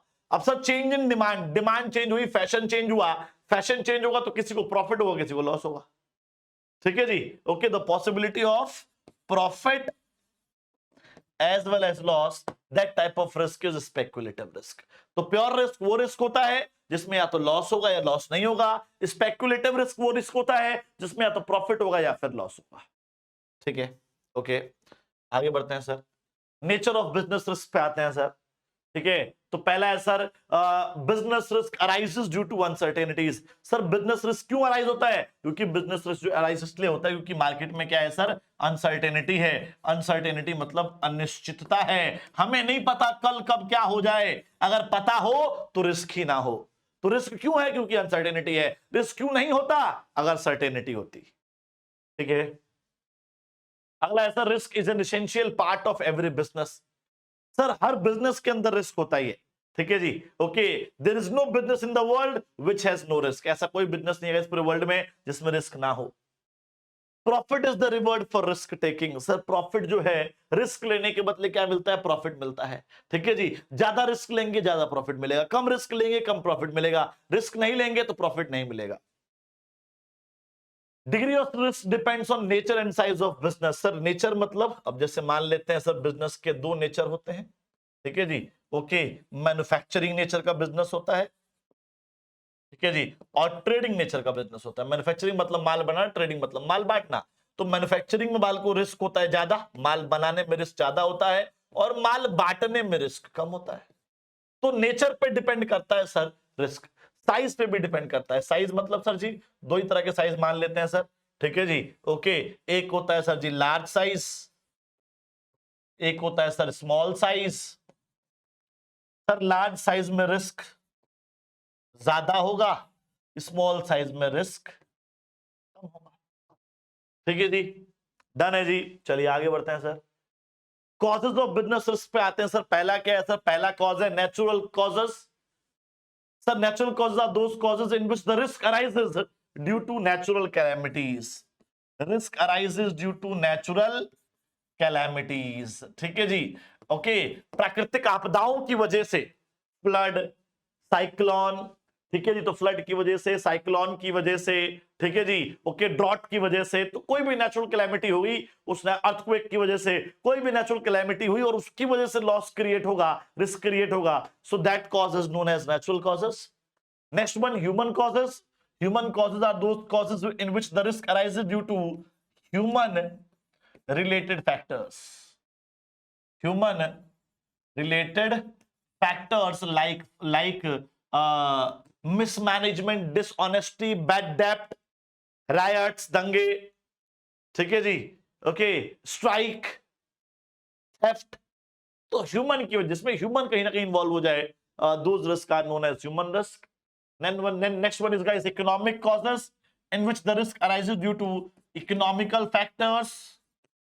इकोनॉमिकल फैक्टर्स कौन से होते हैं जो आप इकोनॉमिक्स से पढ़ रहे हो? डिमांड, प्राइस, सप्लाई, ठीक है जी, इन्फ्लेशन, एक्सचेंज रेट, इनकी वजह से अगर रिस्क क्रिएट हो रहा है तो इकोनॉमिक कॉजेस। और जितने हमने पढ़े इन तीनों में इसके अलावा कोई भी रिस्क अगर आ गया तो वो अदर रिस्क में आ जाएगा। फॉर एग्जाम्पल पॉलिटिकल डिस्टर्बेंस, ये गवर्नमेंट पॉलिसी पे आ जाओ ना सर, गवर्नमेंट पॉलिसी, ठीक है जी, आ गया sir. Technical failure, power failure, है ना, etcetera. These are the examples of other causes. ठीक है, चलिए अब आते हैं सर। अच्छा देखो, जिसका अब यहां पर मैं एक बार बता दूंगा, इस एक बार जोरदार तालियां हो जाएं, क्योंकि यहां पर चैप्टर उन लोगों का खत्म हो गया जिनका history of trade and commerce नहीं आ रहा। जिन लोगों का history and trade of commerce नहीं आ रहा है, ठीक है जी, उन लोगों के लिए गाइस यहां पर चैप्टर खत्म हो चुका है। बल्ले बल्ले, शाबाश शाबाश, जाके मौज बनाओ।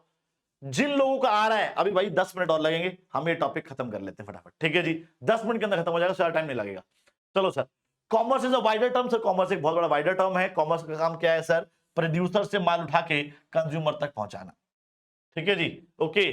और गाइस इंडिया की जो इकोनॉमिक एंड कमर्शियल ग्रोथ थी वो बहुत ज्यादा वास्ट थी बिकॉज ऑफ इंडिया की ज्योग्राफिकल एनवायरनमेंट। इंडिया का ज्योग्राफिकल एनवायरनमेंट गाइस बहुत शानदार था उस समय पे, इसीलिए गाइस इंडिया को सोने की चिड़िया कहते थे, क्योंकि इंडिया का ट्रेड एंड कॉमर्स बहुत ज्यादा अच्छे स्तर पे था उस जमाने में, ठीक है जी। India geographical condition was great and contributed to its dominance in trade and commerce, ठीक है जी, ओके। अब देखिए बाल को, ये जो रेड लाइन दिख रही है जो चाइना से होके इधर की तरफ जा रही है गाइस, ठीक है, ईस्ट टू वेस्ट, एंड एक ब्लू लाइन दिख रही है गाइस जो ईस्ट टू वेस्ट जा रही है, ठीक है।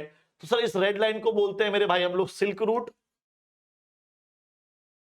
ठीक है, and this blue line is known as spice route या मैरीटाइम रूट, ठीक है जी, okay. Sir why silk route, why this blue line is known as silk route? Because the world class silk of China is distributed to the whole world through this route, ठीक है जी। And why spice route? क्योंकि India का जो spices थे, मसाले थे, बड़े शानदार होते हैं, पता है आपको, इंडिया में जो है नंबर 1 एक्सपोर्टर है मसालों का। तो वो मसाले जो है इंडिया इसी मैरीटाइम रूट बोलते हैं बल्कि उसको, मैरीटाइम मतलब पानी के रास्ते से पूरे वर्ल्ड को पहुंचाता था, ठीक है जी, ओके। तो ये हमारा स्पाइस रूट हो गया। A network of roads merging into the Silk Route helped India to establish trade connection with neighboring empires of Asia and the world, ठीक है जी। अब देखिए भैया, ये सिल्क रूट हो गया प्रॉपर, आपको दिख रहा होगा जो ईस्ट से वेस्ट की तरफ जा रहा है। Silk Route was an ancient network of trade routes that connected the east and west, and this is called Silk Route because the world-class silk of China is distributed to the whole world through this route, ठीक है। आगे बढ़ते हैं sir. On the other hand, maritime route linked the east and west by sea, which was used for trade of spices, known as spice route, ठीक है जी। आगे बढ़ते हैं सर। एंशिएंट सिल्क रूट हमने बता ही दिया आपको। अब सर कुछ और भी हमारे जो है उस जमाने में आपने देखे होंगे, बहुत सारे मेजर ट्रेड सेंटर्स हुआ करते थे गाइस, ठीक है जी। ओके, तो हड़प्पा एंड मोहनजोदारो, आपने मूवी भी देखी होगी बालको मोहनजोदारो, उसके अंदर बहुत सारा ट्रेड होता हुआ दिखाया जा रहा है, एंशिएंट ट्रेड होता हुआ दिखाया जा रहा है गाइस, ठीक है जी। तो Harappa and Mohenjodaro was the major sites in ancient India, ठीक है, जहां पर क्या होता था गाइस, जहां पर बहुत ही बड़े लेवल पर ट्रेड देखने को मिलता था। Harappa and Mohenjodaro had the trade connection with the Mesopotamia and they traded in gold, silver, copper, pearls and seashells, इसमें ये लोग डील करते थे गाइस, ठीक है। ओके, उसके बाद बाल को एक तो टर्म आई इंटरमीडियरीज। इंटरमीडियरीज कौन होते हैं? मिडलमैन। तो भैया middleman, intermediaries are the person who was helping the buyer and seller to complete their trade, ठीक है जी। तो who was helping to manufacturer and consumers without getting involved in the actual transaction। तो actual transaction में involve हुए बिना ये लोग जो हैं जो हेल्प करते थे। And intermediaries are the middleman, are the commission agent, broker, distributor that brings buyers and seller together, इकट्ठा करते थे, उसके बदले फीस लेते थे, ठीक है जी। और ईस्ट इंडिया कंपनी के टाइम पे बालको इन मिडलमैन का, इन इंटरमीडियरीज का बहुत ज्यादा नाम था, बहुत ज्यादा प्रचलन था, ठीक है।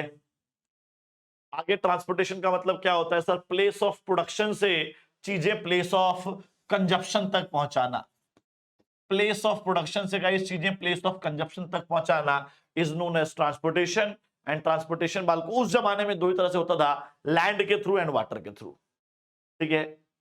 चलिए, ट्रेडिंग कम्युनिटीज, तो भैया ट्रेडिंग कम्युनिटीज बनाई गई है ना, डिफरेंट डिफरेंट ट्रेडिंग कम्युनिटीज जो थी पूरे इंडिया में ट्रेड करती थी गाइस, ठीक है। ओके, तो देखिए भैया पंजाबी एंड मुल्तानी मर्चेंट्स होते थे गाइस, जो नॉर्दर्न रीजन के अंदर काम करते थे, ठीक है जी। भट्ट जो थे वो गुजरात एंड राजस्थान में काम करते थे, वेस्टर्न इंडिया में महाजन थे, और चट जो थे बालको वो साउथ में डील करते थे, ठीक है। तो ये चार ट्रेडिंग कम्युनिटीज हैं, आपको ये पता होनी चाहिए।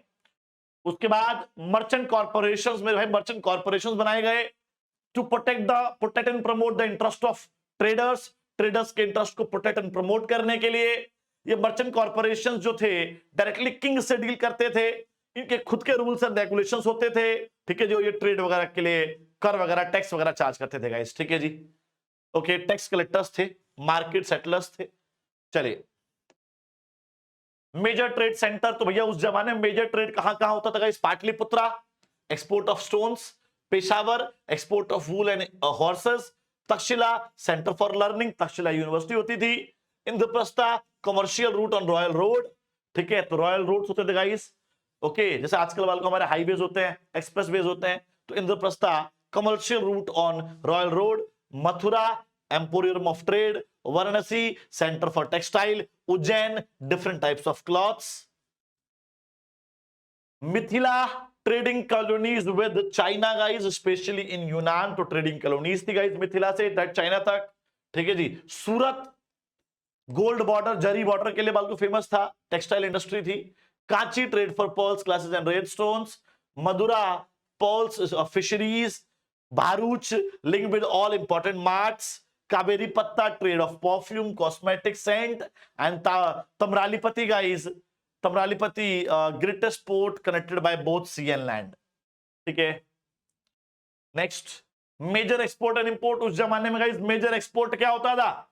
wheat, sugar, spices, indigo, opium, sesame, cotton, animal product like hides, furs and pearls। major import क्या होता था? horses, animal products, Chinese silk, flax, liner, gold, silver, tin, etc. guys, ठीक है। अब भैया इसको सुनो बड़े ध्यान से, सर इंडिया की पोजीशन उस जमाने में कैसी थी वर्ल्ड इकोनॉमी के अंदर? तो भैया 32% ऑफ लार्जेस्ट रीजनल कंट्रीब्यूटर जो था गाइस इंडिया था।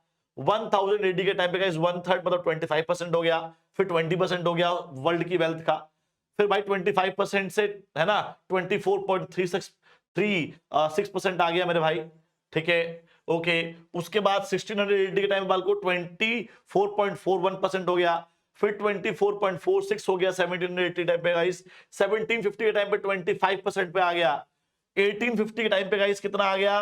5-10% पे आ गया। उसके बाद 1980 के टाइम पे गाइस 9.2% हो गया, 1910 के टाइम पे गाइस 2% ओनली, 1930 13 के टाइम पे गाइस 5.4% ओनली, ठीक है। 1952 के अराउंड 3.8 गाइस, 1973 के अकॉर्डिंग गाइस 3.1 ओनली, ठीक है। और लास्ट में गाइस हमारी न्यू इकोनॉमिक पॉलिसी 1992 में आई।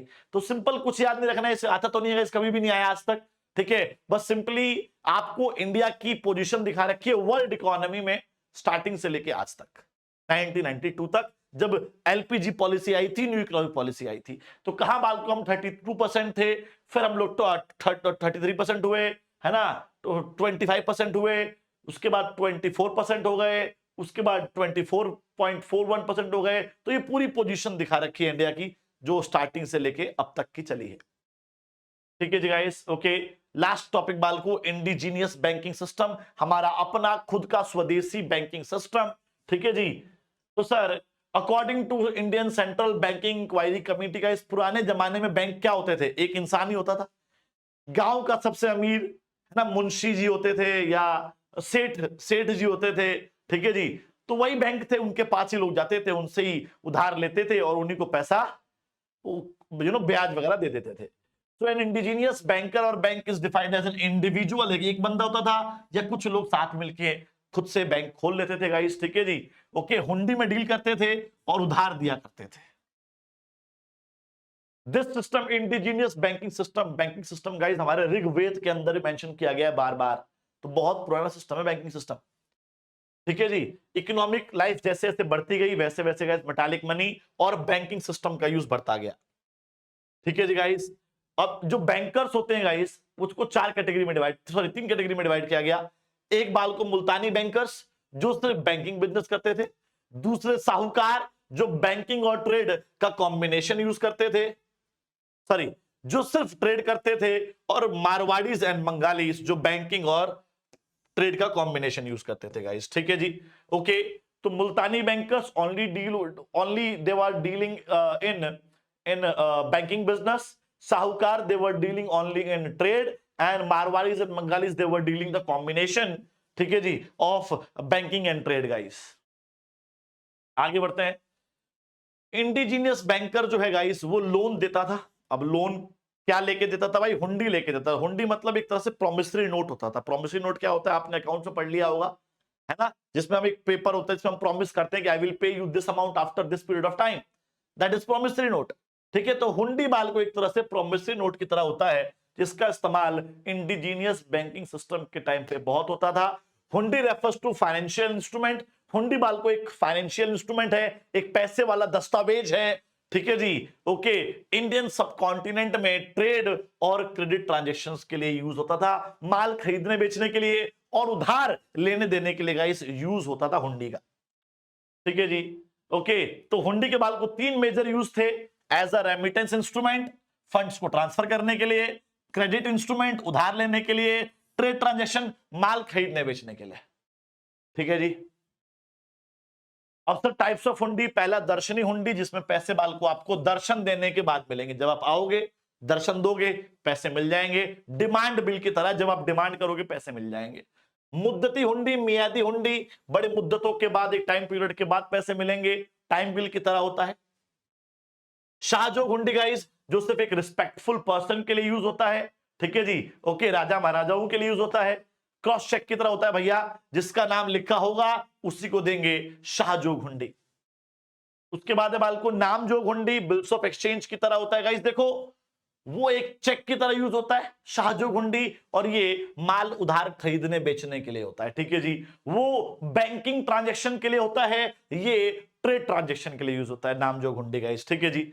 तो नाम तो वहां भी लिखा है, यहां भी नाम लिखा है, वहां नाम लिखा है बैंक को सामान, बैंक से पैसे लेने देने के लिए, यहां नाम लिखा है सामान उधार खरीदने बेचने के लिए, ठीक है। धन जोग हुंडी गाइस, है ना, धन जोग हुंडी मतलब जिसमें जो जो भी उसको यूज, जिसके हाथ में भी वो बिल होगा उसको पैसे मिल जाएंगे, कोई नाम नहीं लिखा हुआ है, ठीक है। तो धन जोग हुंडी is that kind of hundi in which the holder of the hundi will get the money, the holder of the hundi will get the money, there is no name is mentioned on that हुंडी, ठीक है। धन जोग hundi, it is like self cheque, जिसके पास check है उसको पैसे मिल जाएंगे, ठीक है जी।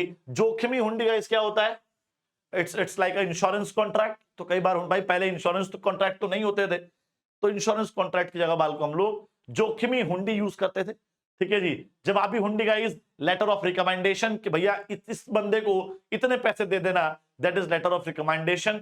तो जवाबी hundi was used as a letter of recommendation. ठीक है जी, दैट्स इट, खत्म। फाइनली बाल को ये खत्म हो चुका है। ठीक है जी, एंड होपफुली आपको समझ में आ गया है। एंड बाल को बहुत सारे टॉपिक्स गाइस, बहुत सारे टॉपिक्स हम लोगों ने किए गाइस। ठीक है, ह्यूमन एक्टिविटीज करी, इकोनॉमिक नॉन इकोनॉमिक एक्टिविटीज करी। ठीक है, टाइप्स ऑफ इकोनॉमिक एक्टिविटीज करी, डिफरेंस किया उसका, कैरेक्टरिस्टिक्स ऑफ बिजनेस किया। ठीक है, जो objectives of business, role of profit, classification of business activities, industry, commerce, business risk types, causes, history of trade in commerce, indigenous banking system, types of hundi, rise of intermediate transportation, trading communities. ठीक है जी, उसके बाद merchant corporation, major trade centres and major export import guys, ये सब हमने किया। ठीक है बाल को, होमवर्क क्या है, बस prepare a mind map, prepare a mind map का प्रॉपर एक माइंड मैप आप लोग जो है प्रिपेयर करेंगे इसका। ये होमवर्क है गाइस। ठीक है जी, and thank you so much. ऐसा एक लेक्चर लेकर आया हूं, ठीक है जी, ऐसे बहुत सारे लेक्चर लेकर आऊंगा।